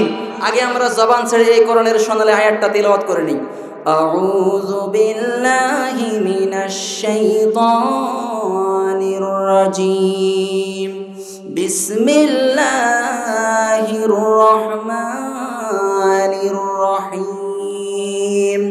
وَإِذْ يَمْكُرُ بِكَ الَّذِينَ كَفَرُوا لِيُثْبِتُوكَ أَوْ يَقْتُلُوكَ أَوْ يُخْرِجُوكَ وَيَمْكُرُونَ وَيَمْكُرُ اللَّهُ وَاللَّهُ خَيْرُ الْمَاكِرِينَ। পড়েন আল্লাহু আকবার। وَإِذْ يَمْكُرُ بِكَ الَّذِينَ كَفَرُوا। এই ভালো করে মনোযোগ দিয়ে শোনেন ভাই। দাঁড়িয়ে যারা আছেন, আমার কিন্তু দাঁড়িয়ে থাকলে ভালো লাগে না দেখতে, আপনারা রাগ করেন না, একটু সামনে আগে আসেন, সামনে আগে আসেন। এই নারায়ণপুরের কে কে আছেন দেখে হাত তোলেন তো। নারায়ণপুর বলছি, শিমলে হঠাৎ পাড়ার কে কে আছেন? ওখানে কি আলোচনা করেছিলাম? শিমলেতে হ্যাঁ বলেন, ঈমান সম্পর্কে আলোচনা করেছিলাম, ঠিক কিনা? ঈমান। আর এখানে আমি গত বছর নারায়ণপুরে যারা আছে তারা হাত তোলেন দেখি, হাত তোলেন, একটু তোলেন। কি বিষয়ে কথা বলেছিলাম বলেন তো? মনে রেখেছেন গো ভাই? তার মানে একই আলোচনা দুই জায়গায় চলবে না, ঠিক কিনা? খুব মনোযোগ দিয়ে শোনেন। আল্লাহ রাব্বুল আলামিন বলেন, ওয়াইদ ইয়ামকুরু বিকাল্লাযীনা কাফারু। আল্লাহ রাব্বুল আলামিন বলেন, হে নবী, কাফেরেরা ওই সময় সিদ্ধান্ত নিয়েছে তিনটা। সবাই বলেন কয়টা? আরো জোরে কয়টা? আলোচনার বিষয় জালেমের জুলুম। পৃথিবীর জমিনে যুগে যুগে যারা জালেম ইমানদারদের উপরে জুলুম, নির্যাতন, নিপীড়ন চালিয়েছে, কথা বলেন ঠিক কিনা? আল্লাহ রাব্বুল আলামিন বলেন, ওয়াইদ ইয়ামকুরু বিকাল্লাযীনা কাফারু। হে নবী, কাফেরেরা আপনার বিরুদ্ধে সিদ্ধান্ত নিয়েছে। কি সিদ্ধান্ত? এক নম্বরে লিউসবিতুকা, ওরা আপনাকে বন্দী করে ফেলবে। দ্বিতীয় নম্বরে আও ইয়াকতুলুকা, ওরা আপনাকে হত্যা করে ফেলবে। আর তৃতীয় নম্বরে আও ইখরিজুকা, ওরা আপনাকে দেশ থেকে তাড়িয়ে দেবে, আপনার নাগরিকত্ব বাতিল করে দেবে। ওই সময় আবু জাহেল ছিল মক্কায় ক্ষমতায়। কি নাম বলেন সবাই? আরো জোরে বলেন কি নাম? আলোচনা বুঝে এরপরে বাড়িতে গিয়ে সকালবেলায় বউকে শোনানো লাগবে, যদি না আসে প্যান্ডেলে। ওই সময় আবু জাহেল ক্ষমতায় ছিল, বৈধ নাকি অবৈধ? না হয়নি, আরো জোরে বলেন, বৈধ নাকি অবৈধ? পৃথিবীর এমনও দেশ আছে, আমাদের বাংলাদেশের কথা আমি বলবো না, ভারত এবং পাকিস্তানের কথা বলছি, অনেক নেতা নেত্রী ওই দেশের অবৈধভাবে ক্ষমতায় টিকে থাকতে চায়। কথা বোঝেন আমার মুসলমানেরা? অনেক সময় অবৈধভাবে ক্ষমতায় টিকে থাকতে চায়। আবু জাহেল যেহেতু ওই সময় মক্কায় তড়ি ঘড়ি করে সাধারণ কোনো আইনের তোয়াক্কা না করে তিনটা অপশন রেখে দিয়েছে। এক নম্বরে বন্দী করে ফেলবে, দ্বিতীয় নম্বরে হত্যা করে ফেলবে, আর তৃতীয় নম্বরে দেশ থেকে তাড়িয়ে দেবে। বাংলাদেশে যেই জায়গায় আইন পাশ করা হয় সেই জায়গার নাম কি বলেন তো? আরো জোরে বলেন কি নাম? ভারতে যেই জায়গায় আইন পাশ করা হয় সেই জায়গার নাম কি? বিধানসভা। আমেরিকাতে যেই জায়গায় আইন পাশ করা হয় সেই জায়গার নাম কি? White house. প্রত্যেকটা দেশের একটা করে নির্ধারিত জায়গা আছে, যে জায়গায় আইন পাশ করা হয়। আবু জাহেল যেহেতু ওই সময় মক্কায় ক্ষমতায়, দারুণ নদুয়া, যেই জায়গায় আইন পাশ করা হতো তড়ি ঘড়ি করে 3টা আইন পাশ করে ফেলেছে। 1 নম্বরে তারা বন্দি করে দেবে, 2য় নম্বরে হত্যা করে ফেলবে, 3য় নম্বরে দেশ থেকে তাড়িয়ে দেবে। 3টা অপশন রেখেছে। আর আমার আল্লাহ নবীকে জানায়, হে নবী, ওয়ায়ামকুরুনা ওয়ায়ামকুরুল্লাহ, তারা কৌশল খাটিয়েছে, তারা ষড়যন্ত্র করেছে, আমি আল্লাহ কৌশল খাটাবো। কথা বলেন। পৃথিবীর জমিনে জালেম যারা, এরা ষড়যন্ত্র করে, কিন্তু আল্লাহর নামে ষড়যন্ত্র মানায় না, আল্লাহ কৌশল অবলম্বন করেন। কথা বলেন ঠিক কিনা? দুনিয়ার মুসলমান, আয়াতটাকে সামনে দেন, বাস্তব দিকে আপনি তাকান, এই বাংলাদেশের দিকে তাকান। বাংলাদেশের জালেম যারা, নবীজির ওয়ারিস যারা, পৃথিবীর জমিনে আল্লাহর নবী বলেন, আল উলামা ওয়ারাসাতুল আম্বিয়া, নবীদের ওয়ারিস হলেন আলেম ওলামারা। কথা বলেন ঠিক কিনা? ওই সময় নবী কোরআন হাতে নিয়ে একটাই মাত্র দোষ, কোরআনের আইন চাওয়া। আর কোন দোষ ছিল? আর কোন দোষ ছিল? নবীজি কারো ঘর ভেঙে দিয়েছে? আরো জোরে বলেন, কারো ঘরে চুরি করেছে? নাউজুবিল্লাহ। একটাই মাত্র দোষ, কোরআন আইন সমাজ দিয়ে চলবে। আবু জাহেল, উতবা, সাইবা, কেউ তারা মেনে নিতে পারেনি। বাংলার জমিনের আলেম ওলামা যারা, এরাও যখন বলল সমাজে কোরআন আইন চাইবো, তখনই আবু জাহেলের মতো বাংলার জমিনের আলেমদেরকে জেলখানার মধ্যে বন্দী করেছে। কথা বলেন। একটাই মাত্র কারণ, কোরআনের আইন চাওয়া, অন্য কোনো কারণ ছিল না। সম্মানিত ভাইয়েরা আমার, আমি আলোচনা একেবারেই শর্ট করে দিলাম, খুব মনোযোগ দিয়ে শোনেন। 3টা অপশন রেখেছে। বাংলাদেশেও একই রকম করা হয়। 1 নম্বরে বন্দি, 2য় নম্বরে হত্যা করে ফেলা হয়, আর 3য় নম্বরে দেশ থেকে তাড়িয়ে দেওয়া হয়। যেটা আমরা দেখেছি বাংলাদেশে, মিজানুর রহমান আজহারীকে দেশ থেকে তাড়িয়ে দিয়েছে। বাংলাদেশের সঙ্গে মিলে যাবে, খুব মনোযোগ দিয়ে আয়াতটা শোনেন। আল্লাহ তাআলা বললেন, হে নবী, চিন্তার কোনো কারণ নেই, কেন আপনি চিন্তা করেন? ওয়ায়ামকুরুনা ওয়ায়ামকুরুল্লাহ, সব কৌশলের বড় কৌশলী আমি আল্লাহ। আমি একেবারে শর্ট করে দিলাম। একটা অপশন রেখেছেন। 1 নম্বরে কি অপশন রাখলেন?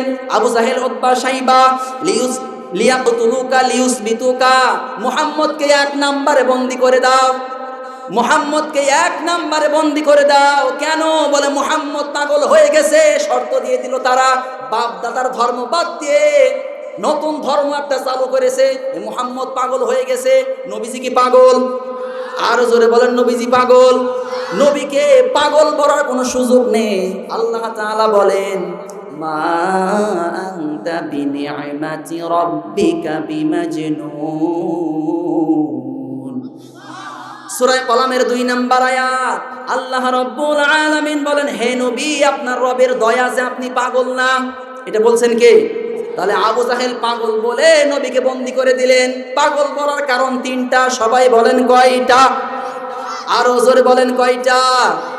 নবীকে পাগল বলতো 3টা কারণ। কারণগুলো বলবো।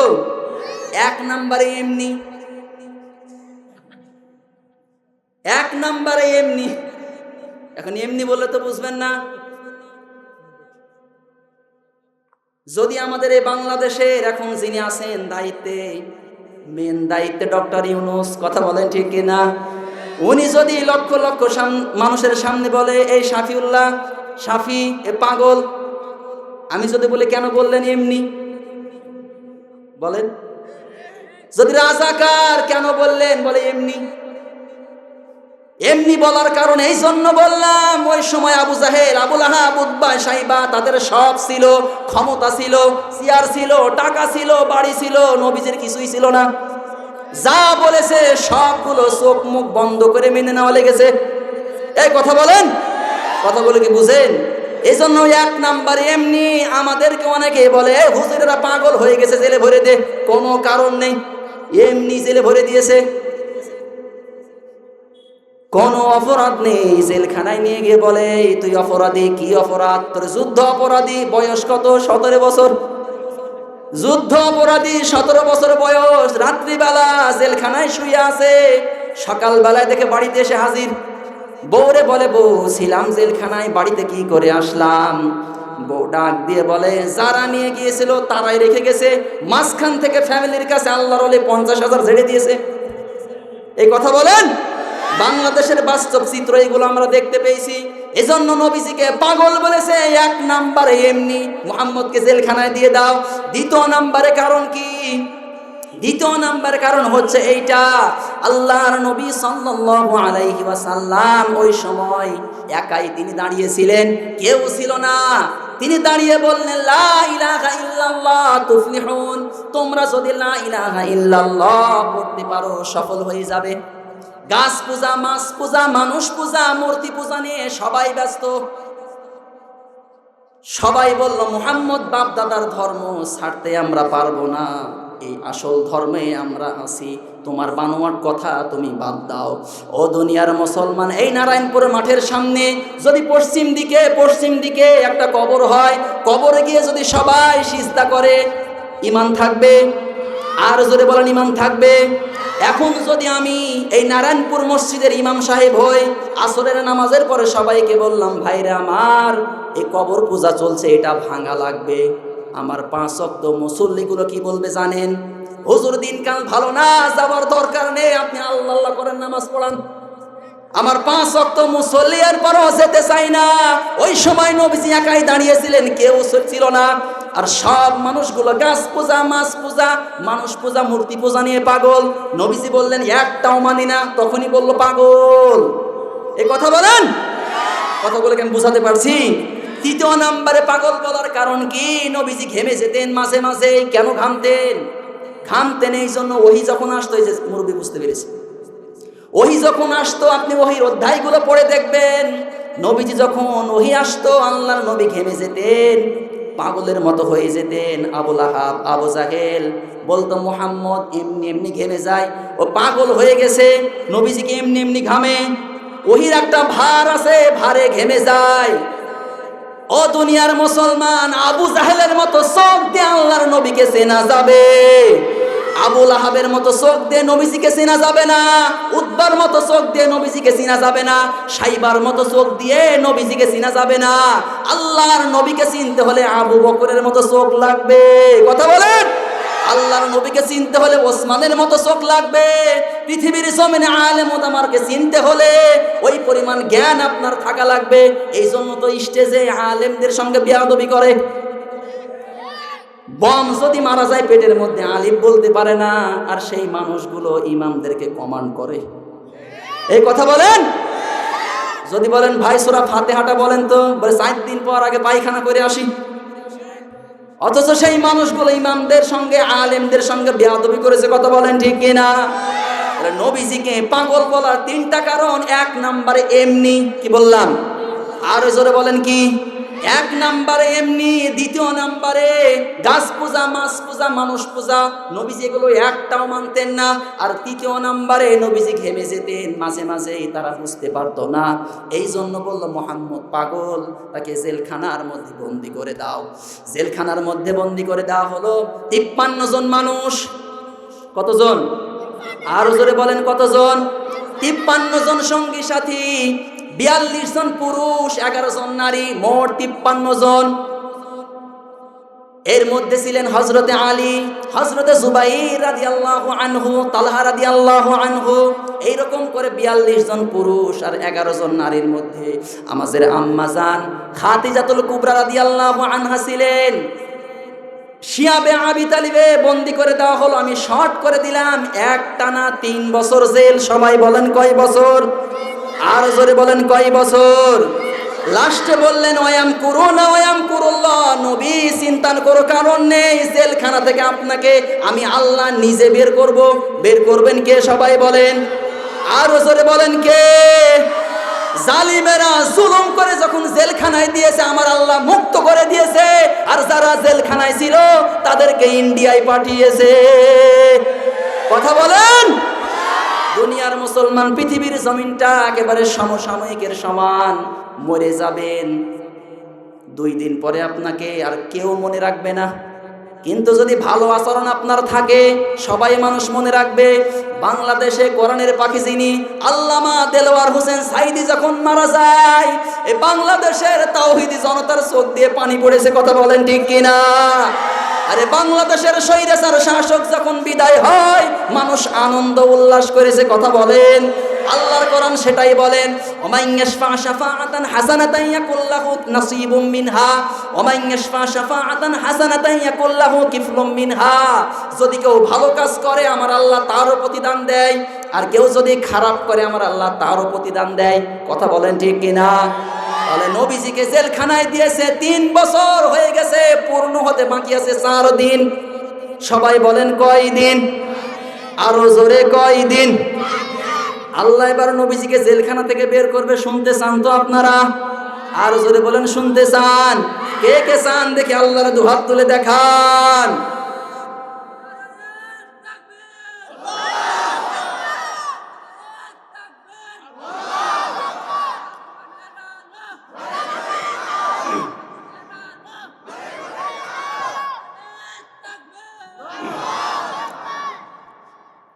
জেলখানা থেকে এখন নবীজিকে বের করবে আমার আল্লাহ, শুনতে চান তো ইনশাল্লাহ? নাকি শুনতে চান তো?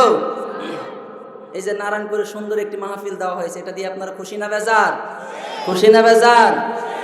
নারায়ণপুরকে নিয়ে আমি একটা গান লিখেছি, বলবো বলবো বলবো বলবো নারায়ণপুরবাসী তোমাদেরকে আমি ভীষণ ভালোবাসি, ঠিক কিনা? গত বছর দাওয়াত দিয়েছেন এই জন্য বলছি না, এবারও দিয়েছেন এই জন্য বলছি না, মানে মন থেকে ভালোবাসা নিয়ে বলছি। এলাকাতে আমার 7 বছর কেটেছে, আমি জানি তো আমাদের এলাকার মানুষ কেমন, সবাই ইসলাম প্রিয়, ঠিক কিনা?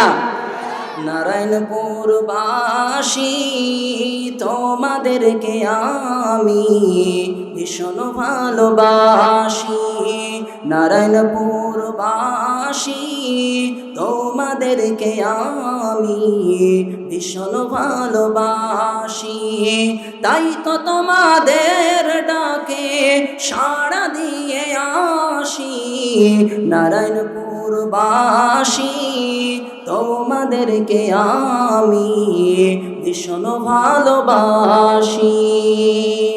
তোমরা হলে ইসলাম প্রিয় তাওহীদি জনতা,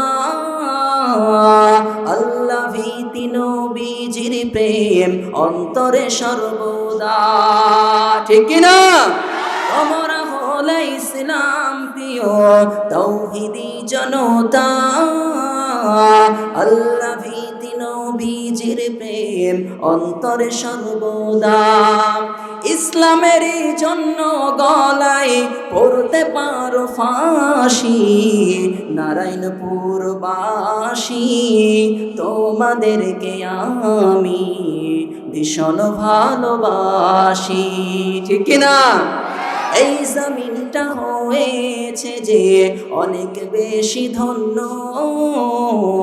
হক্কানি রব্বানি অনেক আলেম ওলামার জন্য, এই জমিনটা হয়েছে যে অনেক বেশি ধন্য, হক্কানি রব্বানি অনেক আলেম ওলামার জন্য, অন্য জেলার চেয়ে জেলায় আলেম ওলামা বেশি, নারায়ণপুরবাসী তোমাদেরকে আমি ভীষণ ভালোবাসি, তাই তো তোমাদের ডাকে সাড়া দিয়ে আসি, নারায়ণপুরবাসী তোমাদেরকে আমি ভীষণ ভালোবাসি। পড়েন মারহাবা। খুশি তো আপনারা ইনশাআল্লাহ? খুশি তো নাকি? ও দুনিয়ার মুসলমান, আল্লাহর নবী সাল্লাল্লাহু আলাইহি ওয়াসাল্লামকে জেলখানায় দিয়ে দেওয়া হলো 3 বছর, বাকি আছে মাত্র পূর্ণ হতে আর 4 দিন। সবাই বলেন কয় দিন? আরো জোরে কয় দিন? এই 4 দিনের ভিতরে খেলা এখন জমবে, খেলা হবে নাকি বলেন? এই 4 দিনের ভিতরে খেলা হবে। দুনিয়ার মুসলমান বেঁচে আছেন তো খুব ফুর্তি লাগছে নাকি? পকেটে মাল আছে, কোমরে জোরও আছে, যখন মরবেন তখন কি বলেন? সাপ আর ব্যাঙ, মাঝে মাঝে উদাহরণগুলো দেওয়া লাগে। সাপ আর ব্যাঙ, সাপ বলে ব্যাঙ বন্ধু তোমার সাথে বন্ধুত্ব করতে চাই, ব্যাঙ বলে যে তোর রাগ বেশি সাপ, তোর সাথে বন্ধুত্ব করব না। তো ব্যাং বলছে তোমার সাথে বন্ধুত্ব করতে পারি তুমি যদি সোজা হয়ে চলতে পারো। কি হয়ে চলতে পারো? সবাই বলেন কি হয়ে চলতে পারো? সাপ কোনোদিন সোজা হয়ে চলতে পারে? আর জোরে বলেন সোজা হয়ে চলতে পারে? সাপের জাতিগত অভ্যাস ব্যাকা হয়ে চলা। সাপ বলে কি বলিস, এটা আমার জাতিগত অভ্যাস, আমার গোষ্ঠী পরম্পরা সবাই ব্যাকা হয়ে চলেছে, আমি সোজা হয়ে চলতে পারবো না। তো ব্যাং বলে তোমার সাথে বন্ধুত্ব করবো না। যখনই এই কথা বলেছে সাপের রাগ আছে না নাই? আর জোরে বলেন রাগ আছে না নাই? যখনই ফনা তুলেছে ব্যাং একেবারে পানিতে লাভ। কোথায়? পানিতে লাভ দিয়েছে।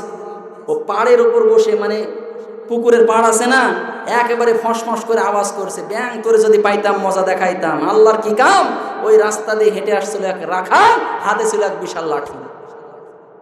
কথা বলেন, আরো জোরে বলেন। হেঁটে আসছে এক রাখাল, হাতে ছিল কি? আরো জোরে বলেন, হাতে ছিল কি? এখন সাপ পেয়ে গিয়ে চুমা খাবে, কি করবে জানেন না? রাসেল ভাইপার দেখলে কি করেন আপনারা? একেবারে পিটিয়ে দুনিয়া থেকে বিদায় ষাটপাট করে রেখে দিয়েছে একেবারে আলের উপর পুকুরের পাড়ে। ব্যাং কিন্তু সব পানি থেকে দেখে আর মুসকে মুসকে হাসে। যখন মরে ষাট, তখন ব্যাং লাফ দিয়ে উঠে বলছে, বন্ধু তুমি সোজা হতে হলে কখন? এই কথা বলেন যে বন্ধু তুমি সোজা হতে হলে কখন? মরার পরে। বাংলার জমিনের মুসলমানদেরকে আরেকবার বলতে চাই, বাংলার জমিনে তোমরা চেয়ার পেয়েছিলে, ক্ষমতা পেয়েছিলে, টাকা পেয়েছিলে, ক্ষমতার জোরে আঁকা বাঁকা হয়ে চলেছো। আল্লাহ যখন তোমাদেরকে ধরেছে সোজা করে দিয়েছে। কথা বলেন ঠিক কিনা? এজন্য বাংলার জমিনের মুসলমান সোজা হয়ে চলতে শেখো। সামনে যারা তোমরা আসবা তোমাদেরকেও জানিয়ে দিতে চাই, আল্লাহর কোরআনের নির্দেশ যদি তোমরা না মানো, আলেম ওলামাদের কথা তোমরা যদি না শোনো, তোমাদের সামনেও এর চাইতে বড় ভয়াবহী পরিণত হবে। কথা বলেন ঠিক কিনা? এজন্য আল্লাহর কোরআন মানতে, জানতে, বলতে, বুঝাতে কে কে রাজি আল্লাহর দুহাত তুলে দেখান।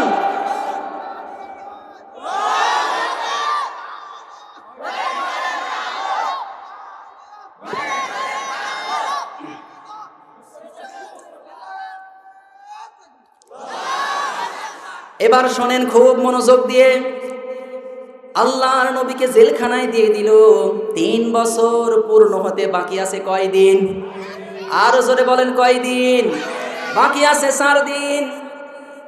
এই 4 দিনের মধ্যেই খেলা শুরু হবে। আল্লাহর নবী জেলখানায় আছে। আমার আল্লাহ সান্ত্বনা দেয়, হে নবী আপনি জেলখানায় আছেন, থাকেন, কোনো অসুবিধা নেই, আমি আল্লাহ নিজে আপনাকে বের করব। ভাই একটু সাউন্ড দেন, একটু দেন হালকা করে, গলা বসে যাচ্ছে।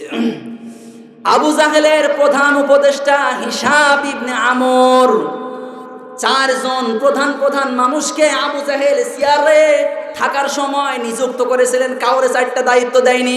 এই কথাগুলো কোথায় পাবেন আপনি? সিরাত বিশ্বকোষ, সিরাত ইবনে হিশাম।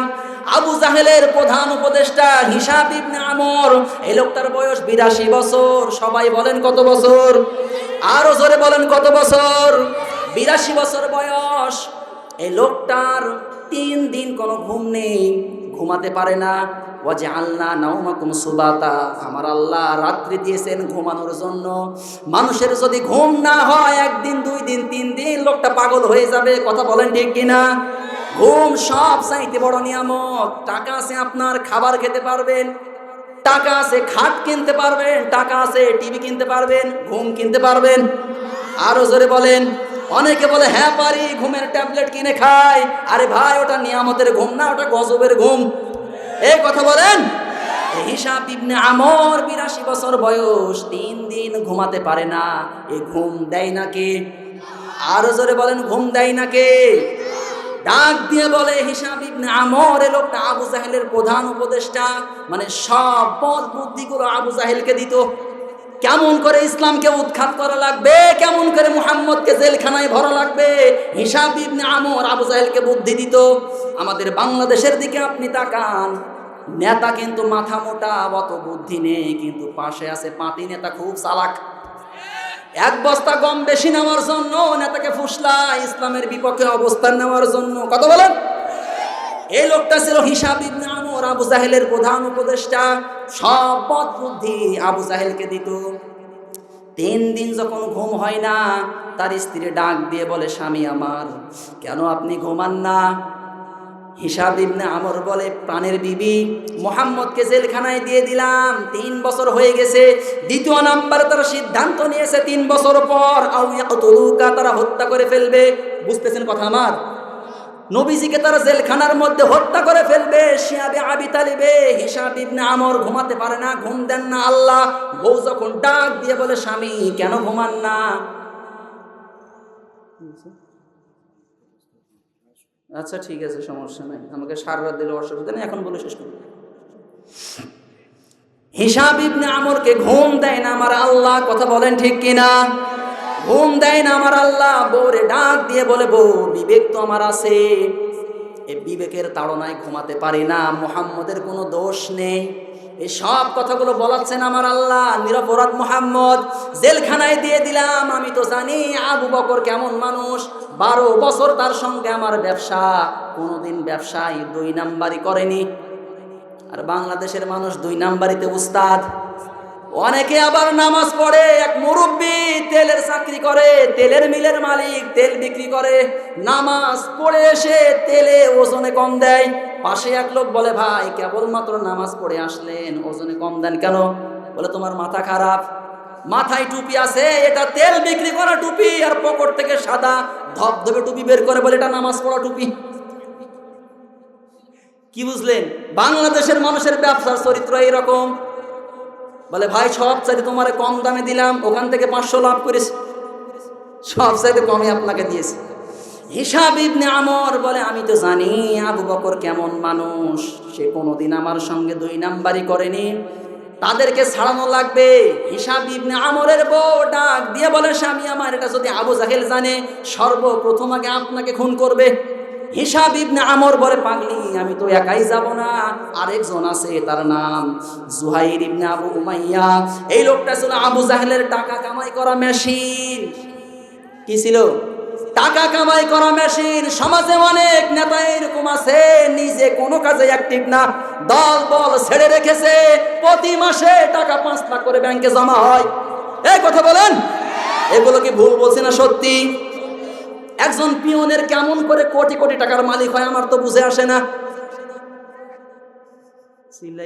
কি ব্যাপার, না এসকো বেশি হয়ে গেল? জুহাইর ইবনে আবু উমাইয়া, এই লোকটা ছিল আবু জাহেলের টাকা কামাই করা মেশিন। 82 বছর বয়স। হিসাব ইবনে আমর একাই সাহস পাচ্ছে না, লাঠি ভর দিয়ে দিয়ে ঠুক ঠুক করে হাঁটতে হাঁটতে গেছেন এই জুহাইর ইবনে আবু উমাইয়ার বাড়িতে। বাড়িতে যাওয়ার পরে যখন কড়া নেড়েছে, সঙ্গে সঙ্গে জুহাইর দরজা খুলে দিয়েছে। ডাক দিয়ে বলে, নেতা এত রাতে আপনি কেন? বলে, দরকার আছে। কি দরকার? মুহাম্মদকে মুক্ত করা লাগবে, একাই সাহস পাচ্ছি না। জুহাইর ইবনে আবু উমাইয়া বলে, ও নেতা, সেটা আমিও চাই, মুহাম্মদকে মুক্ত করা লাগবে। সুবহানাল্লাহ পড়তে পারেন না? এ তো আরেক আবু জাহেল। জুহাইর ইবনে আবু উমাইয়া বলে, নেতা আমিও সেটাই চাই। হিসাব ইবনে আমর বলে, তোমার আবার কি হয়েছে? বলে, আপনি হয়তো জানেন না নেতা, আমার মা উম্মে আইমান আর আমার মায়ের বোন মা আমেনা আমার খালা, মুহাম্মদ আমার খালাতো ভাই, আমার মা অন্ধ হয়ে গেছে। আমারে ডাক দিয়ে বলে, জুহাইর 3 বছর অন্ধ ছিলাম, আমি শুনেছি তোমরা নাকি মুহাম্মদকে জেলখানায় দিয়ে দিয়েছো। 6 মাস আমার বাড়িতে মুহাম্মদ ছিল, একই কোলের মধ্যে তোমরা খেলা করতে, আমি মুহাম্মদকে যেই ভালোবাসা দিয়েছি, তোমাকে ওই ভালোবাসা আমি দেইনি। যদি মুহাম্মদকে মুক্ত করতে না পারো, আমার মুখ তুমি দেখবা না, মরে গেলে মাটিও দিবা না। জুহাইর ইবনে আবু উমাইয়া বলে, নেতা মুহাম্মদকে মুক্ত করা লাগবে, আপনি এসেছেন, আমি কাউরে বলার সাহস পাচ্ছিলাম না। 2 জন হয়ে গেছে, সবাই বলেন কয়জন? আরো জোরে বলেন কয়জন? এই 2 জন হয়ে গেছে, 4 জনের বেলা শেষ হয়ে যাবে। আরেকজন হলেন মুতঈন ইবনে আদি। এই লোকটা হলো আবু জাহেলের মানুষ মার্ডার করা কল। ওই যে বললাম, আবু জাহেলের 5 জন একেবারে খাস লোক, কাউরে কোনো দায়িত্ব দেয়নি। এই মুতঈন ইবনে আদি হলো মানুষ মার্ডার করা কল। সমাজে অনেক নেতা এইরকম ছিল না? ভারতে ছিল, পাকিস্তানে ছিল, খালি বলবে ফেল, বলেন, খালি বলবে ধর, গুম হয়ে যায়। এইরকম নেতা আমাদের সমাজে ছিল না? আরো জোরে বলেন, ছিল না? আল্লাহর ধরা বড় শক্ত ধরা। আল্লাহ যখন ধরে না, আর ধরলে কিন্তু আমার আল্লাহ ছাড় দেয় না। ইন্না বাদশা রব্বিকা লাশাদীদ, ধরে ধরে না, আর যখন ধরে পালানোর সুযোগ পথ খুঁজে পাবা না। ও দুনিয়ার মুসলমান, বাংলার জমিনে অনেক নেতা আমরা দেখেছি, মাইক যখন হাতে পায় ডাক দিয়ে বলে, ভাইরা আমার, বোনেরা, তোমার দেশকে খুব ভালোবাসি, এ দেশের নাগরিক আমি, তোমাদের জন্য জীবন পর্যন্ত দিতে আমি রাজি। দুঃখজনক হলো সত্য, মাথায় যে ক্যাপ ছিল সে ক্যাপটা বিদেশি, গায়ে স্যুট কোট সব বিদেশি, পায়ে জুতা বিদেশি, এমনকি বিয়ে করেছে তাও বিদেশি, ছেলে মেয়ে তাও বিদেশি, আর দাবি করছে দেশি। এজন্য আমার আল্লাহ বিদেশে পাঠিয়ে দিয়েছে। কথা বলেন ঠিক কিনা? আল্লাহর ধরা বড় শক্ত ধরা। এক নেতা মঞ্চের ময়দানে এমন ভাষণ দিয়েছে, বাড়িতে আসার পরে বউরে ডাক দিয়ে বলে, বউ, যেই ভাষণ দিয়েছি আজকে সব আমার, কে আমারে ক্ষমতা থেকে নামাবে? বউ ছিল একটু আল্লাহওয়ালা, বলে, স্বামী, তুমি যত বড় ওয়াজিন হও, যত বড় নেতা হও আমার কাছে, বলেন, যত বড় হুজুর, যত বড় নেতা, আপনি বইয়ের কাছে কি জিরো? কথা বলেন। আমিও তো মাঝে মাঝে বলি, মানুষের ওয়াজ শোনো কেন, আমার বউরে আমার ওয়াজ শুনতে পারো না? বলে, তুমি আবার হুজুর হইলে কবে? বলে, ছিলে না মুয়াজ্জিন? আমি ছিলাম তো আগে, এখন তো আল্লাহ দিলে কথা বলি। আমার ওয়াজ জিন্দেগিতে শোনে না, মানে আপনার বউয়ের কাছে চাইরা নাও দাম। নেতা বলে, নেতা যত বড়ই তুমি নেতা হও আমার কাছে কিছুই না। বলে, পাগলি, 6 তলা বাড়ি আমার, তুই কি আমার নামাতে পারবি? 6 তলার উপরে রাত্রিবেলা ঘুমিয়েছে, ভূমিকম্প হয় কি হয় না? আরো জোরে বলেন, ভূমিকম্প হয় কি হয় না? রাত 3টার সময় যখন ভূমিকম্প হয়েছে, ওই নেতা 6 তলা থেকে একেবারে দৌড় দিয়ে রোডে এসে হাজির। ভূমিকম্প সে তো একাই নামেনি, আরো অনেকেই নেমেছে, সবাই নেতার দিকে হা করে তাকিয়ে আছে। নেতা বলে, কি ব্যাপার, কি দেখো আমার দিকে, কি দেখার আছে? জনগণ বলে, নেতা লুঙ্গি কই? বলে, হাই হাই, লুঙ্গি তোমার 6 তলায়। নেতা, তোমার লুঙ্গি 6 তলায়, তুমি নিচতলায়। বাংলার জমিনে যারা নেতা ছিল, ইসলামের বিপক্ষে অবস্থান নিয়েছে, আমার আল্লাহ এদেরকে ল্যাংটো করে ছেড়ে দিয়েছে। কথা বলেন ঠিক কিনা? এজন্য ইসলামের বিপক্ষে অবস্থান না বাদ দিয়ে দেন, কোরআন দিয়ে সমাজ চালান, আল্লাহর আইন দিয়ে সমাজ চললে এ সোনার বাংলা সোনা দিয়ে ভরপুর হতে 72 বছর লাগবে না, 62 সাল লাগবে না, 62 মিনিটও লাগবে না, 1 মিনিটে সোনার বাংলা সোনা দিয়ে ভরপুর হয়ে যাবে। দুনিয়ার মুসলমান খুব কান খাড়া করেন। মতিন ইবনে আদি 2 জন মিলে যখন গেছে, 2 জন যাওয়ার পরে দরজায় কড়া নেড়েছে। মতিন ইবনে আদি দরজা খুলে দিয়েছে, ডাক দিয়ে বলে, কি ব্যাপার, 2 নেতা আমার বাড়িতে হাজির। হিসাব ইবনে আমর, জুহাইর ইবনে আবু উমাইয়া বলে, তুমি ঘুমাও না কেন? বলে, কি বলবো, দুঃখের কথা, মুহাম্মদকে যেদিন জেলে দিলাম তার 15 দিন আগে আমার বাড়িতে মুহাম্মদ এসেছিল, আমার সন্তান একটা হয়েছে, তার নাম জুবরা ইবনে মুতঈম। মুহাম্মদ খেজুর খেয়ে সেই খেজুর আমার সন্তানের মুখের মধ্যে ঢুকিয়ে দিয়েছিল, তখন থেকে আমার সন্তানের মুখ থেকে সুঘ্রাণ বের হয়। আমার সন্তান 3 দিন স্বপ্নে দেখেছে, ডাক দিয়ে বলে, বাবা, তুমি যদি মুহাম্মদকে মুক্ত করতে না পারো, আমি মনে হয় মারা যাব।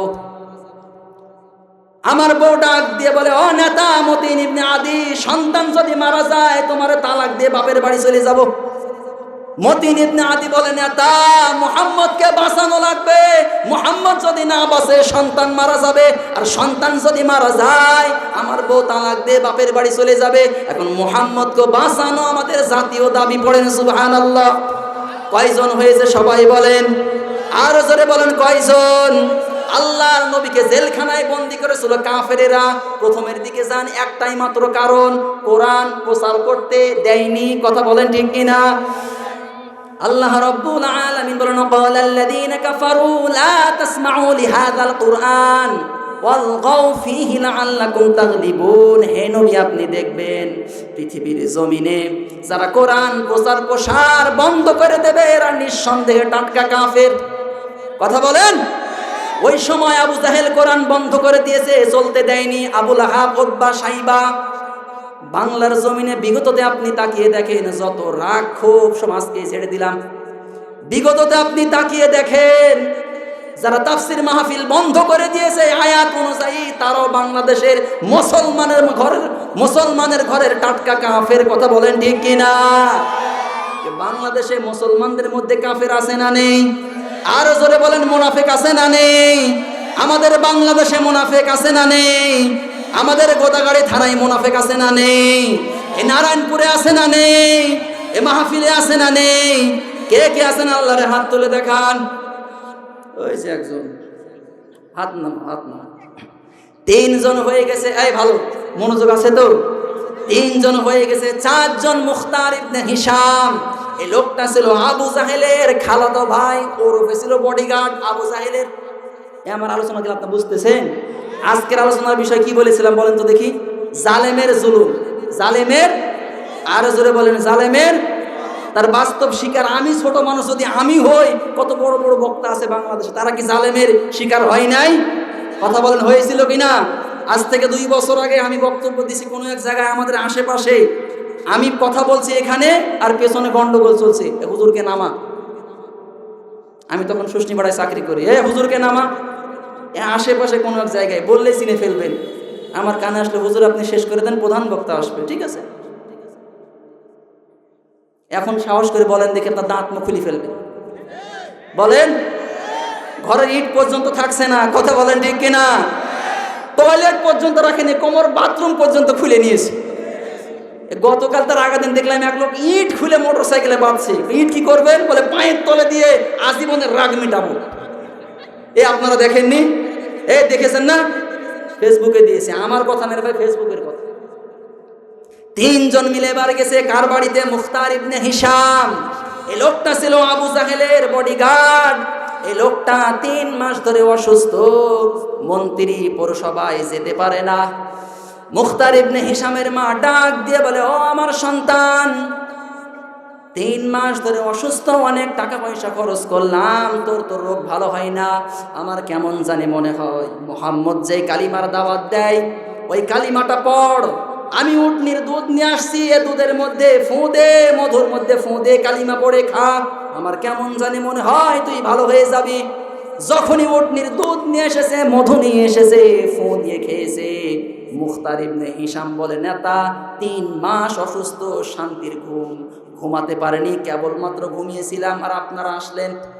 আমার মা জানিয়েছে মুখতার যে কালিমার কারণে তুই সুস্থ হয়েছিস, ওই কালিমা এখন রক্ষা কর। কথা বলেন ঠিক কিনা? হয়ে গেছে 4 জন। সবাই বলেন কয়জন? আরো জোরে কয়জন? জোর হলো না, কয়জন? পকেটে মাল নাই, আওয়াজ নাই, ঠিক কিনা? সামনে আসছে, দিয়ে দিবে 500, চিল্লিয়ে গলা ফাটিয়ে দেবেন, ঠিক কিনা? তাও বলছে ঠিক। কি রে ভাই, আপনারা সবই ঠিক নাকি? 4 জন হয়ে গেছে। 4 জন মিলে হাতে হাত রাখছে কোথায়? হাজ্জাজ নামক পাহাড়ে। 4 জন মিলে শপথ বাক্য পাঠ করছে, মুহাম্মদকে এই রাত্রিবেলা মুক্ত না করে বাসায় ফিরে যাব। আরো জোরে বলেন, বাসায় ফিরে যাব। 4 জনের ভিতরে 1 জনকে ইমানদার, সবাই মুশরিক, কিন্তু তাদের বিবেক ছিল। আমার আল্লাহ বলেন, ইন্না শাররাদ দাওয়াবি ইনদাল্লাহি সুম্মুল বুকমুল লাযিনা লা ইয়াকিলুন। সূরা আনফালের 22 নম্বর আয়াত। আল্লাহ তাআলা বলেন, পৃথিবীর জমিনে সবচাইতে নিকৃষ্ট ব্যক্তি হচ্ছে ওইটা যার বিবেক আছে, বুদ্ধি আছে, কিন্তু কাজে লাগায় না। কত বলেন? বাংলাদেশের কোন মানুষটার বিবেক নেই যে কোরআনের মাহফিল বন্ধ করলে আমি জাহান্নামী? এরপরও বন্ধ করেছে। কথা বলেন ঠিক কিনা? এরা মুশরিক। বিবেক ছিল, ঈমান ছিল না, কিন্তু বিবেক ছিল। কথা বলেন ঠিক কিনা? অন্য আয়াতের ভিতরে বলেন, ওয়ামা আকসারু ইউমিনু বিল্লাহি ইল্লা ওয়া হুম মুশরিকুন। অনেক মুশরিক ওই সময় ছিল, ঈমান ছিল না, কিন্তু বিশ্বাস করতো আল্লাহকে। কথা বলেন ঠিক কিনা? এই 4 জন মিলে হাতে হাত রেখে হাজ্জাজ নামক পাহাড়ে শপথ বাক্য পাঠ করেছে, মুহাম্মদকে মুক্ত না করে বাসায় যাবে না। আপনারা চলে যাবেন? আরো বলেন, আপনারা চলে যাবেন? এই 4 জন মিলে এখন যাবে আবু জাহেলের বাড়িতে। কি রিয়াকশন হবে শুনবেন না? যে কথা বলেন, শুনবেন কিনা? আরো জোরে বলেন, শুনবেন কিনা? কিছুক্ষণ থাকেন, সময় যেহেতু আমার আরো আছে 10 মিনিট, একটু আলোচনা করছি। আলোচনা কিন্তু আমি মূল আরো পয়েন্ট ছিল, বললে এখনো 3-4 ঘন্টা লাগবে। তো প্রধান বক্তা তো আমাদের আছে, ঠিক কিনা? সম্মানিত ভাইয়ের আমার, এই আলোচনাটা শেষ করবো, কথা বলিও না, কানে কথা আসছে। এই আলোচনাটা শেষ করে দেবো, 10 মিনিট সময় আছে। এখানে যারা বিয়ে করেছেন তারা হাত তোলেন তো ভাইরা, মুরব্বীরা থাক, ওনারা তো বিয়ে করেছি। যারা একটু যুবক আছেন হালকা পাতলা বা 2-1টা ছেলের বাপ, তারা হাত তোলেন। যাক, লিল্লাহি তাকবীর। কি ব্যাপার, কমে গেল আওয়াজ কেন? লিল্লাহি তাকবীর। আমি এতক্ষণ চিল্লাছি, আমার কম না আপনাদের কমে গেল? লিল্লাহি তাকবীর, লিল্লাহি তাকবীর। হাত নামান। যারা বিয়ে করেনি যুবক, তারা হাত তোলো দেখি এবার। কত জামাই রে ভাই, এরা মেয়ে বিয়ে দেওয়ার জন্য জামাই খুঁজে পায় না। সব এতিমে তাকিয়ে দেখেন কার কার মেয়ে আছে, পছন্দ করেন, চাকরি করে কিনা দেখেন, বিয়ে দিয়ে দেন। সরকারি চাকরি দেখে আজকে বাবার মায়েরা, বাবার মা সরকারি চাকরি দেখে, আল্লাহর কসম করে বলি, চরিত্র দেখে না, সরকারি চাকরি দেখে। এই সরকারি চাকরিওয়ালা বলেই তো বেশি নির্যাতন, জুলুম, নিপীড়ন চালায়। কথা বলেন ঠিক কিনা? বাড়িতে খোঁজ খবর নিয়ে দেখেন, আমি আমার বউরে কয়দিন মেরেছি, বেতন ছিল 2000 টাকা, আর সরকারি চাকরি করে, যা বাপের বাড়ি যা মোটরসাইকেল নিয়ে আয়। কথা বলেন ঠিক কিনা? তো সরকারি চাকরি দেখেন না, চরিত্রটা আগে দেখেন। আর যুবক, তোমরা শুধু ফর্সা দেখো না, চেহারা দেখো না, একটু চরিত্র তোমরাও দেখিও। এখন তো টিকটক নিয়ে পাগল। কথা বলেন ঠিক কিনা? বিয়ে করছে সকিনা, বাড়িতে এসে নিয়ে দেখে যে 3 মাস পর জরিনা। 3 মাসও লাগে না, 3 দিনের ভিতরে জরিনা। পায়ের কালার একরকম, মুখের কালার আরেক রকম, মেকআপে গুলো দেখায়। তো সম্মানিত লিল্লাহি তাকবীর, লিল্লাহি তাকবীর। আল কোরআনের আলো, আল কোরআনের আলো, লিল্লাহি তাকবীর। আমাদের প্রধান বক্তা চলে এসেছে, আমি আর কথা বলবো না। সম্মানিত ভাইরা আমার, সময় শেষ হয়ে গেছে। হুজুর ভালো আছেন? আমাদের প্রধান মেহমান চলে এসেছেন। আমি আর কথা বলছি না, যা বলেছি কোরআন সুন্নাহ থেকে বলেছি, বানিয়ে কোনো কথা বলি নাই। সম্মানিত ভাইয়েরা আমার, আমি শেষে যে কথাটা বলতে চাচ্ছিলাম, যে পিতামাতার খেজমত করা কি ফরজ। পিতামাতার খেজমত করা কি? আর জোরে বলেন কি? পিতামাতার আইন মানা কিন্তু ফরজ না। হ্যাঁ, যে আইন মানতে গেলে আল্লাহ এবং আল্লাহর রাসূলের দিকে যাই, খুশি থাকে, সেই আইন মানা ফরজ। আপনার মা যদি বলে নামাজ ছেড়ে দেয়, ওই আইন আপনি মানতে পারবেন না। ও আইন না মানলে আপনার গুনাহ হবে না, ঠিক কিনা? পিতামাতার খেজমত করা ফরজ। তো মা এবং বাবার দোয়া নেওয়া লাগবে। পারবেন নি ইনশাআল্লাহ? পারবেন নি ইনশাআল্লাহ? মায়ের দোয়া লাও হে মুমিন, মায়ের দোয়া লাও, মায়ের দোয়া লাও হে মুমিন, মায়ের দোয়া লাও, ঠিক কিনা? বিপদে পড়বে না তুমি যখন যেথায় যাও, বিপদে পড়বে না তুমি যখন যেথায় যাও। মায়ের দোয়া লাও হে মুমিন, মায়ের দোয়া লাও, মায়ের দোয়া লাও হে মুমিন, মায়ের দোয়া লাও। পড়েন আমিন। আর জোরে বলেন আমিন। আজকের আলোচনার বিষয় কি ছিল বলেন তো দেখি? জালেমের জুলুম। যতটুকু পেরেছি বোঝানোর চেষ্টা করেছি, কোরআন সুন্নাহ থেকে বলেছি, বানিয়ে কোনো কথা বলি নাই। এরপরও যদি আমার মুখ থেকে কোনো ভুল কথা বের হয়ে যায়, আল্লাহর কাছে ক্ষমা চাই, আপনাদের কাছেও দোয়া চাই, আল্লাহ তাআলা আমাদের মাফ করে দিক। পড়েন আমিন। আর যদি পড়েন আমিন। ওয়া আখির দাওয়ানা আলহামদুলিল্লাহি রাব্বিল আলামিন। আসসালামু আলাইকুম ওয়া রাহমাতুল্লাহি ওয়া বারাকাতুহু।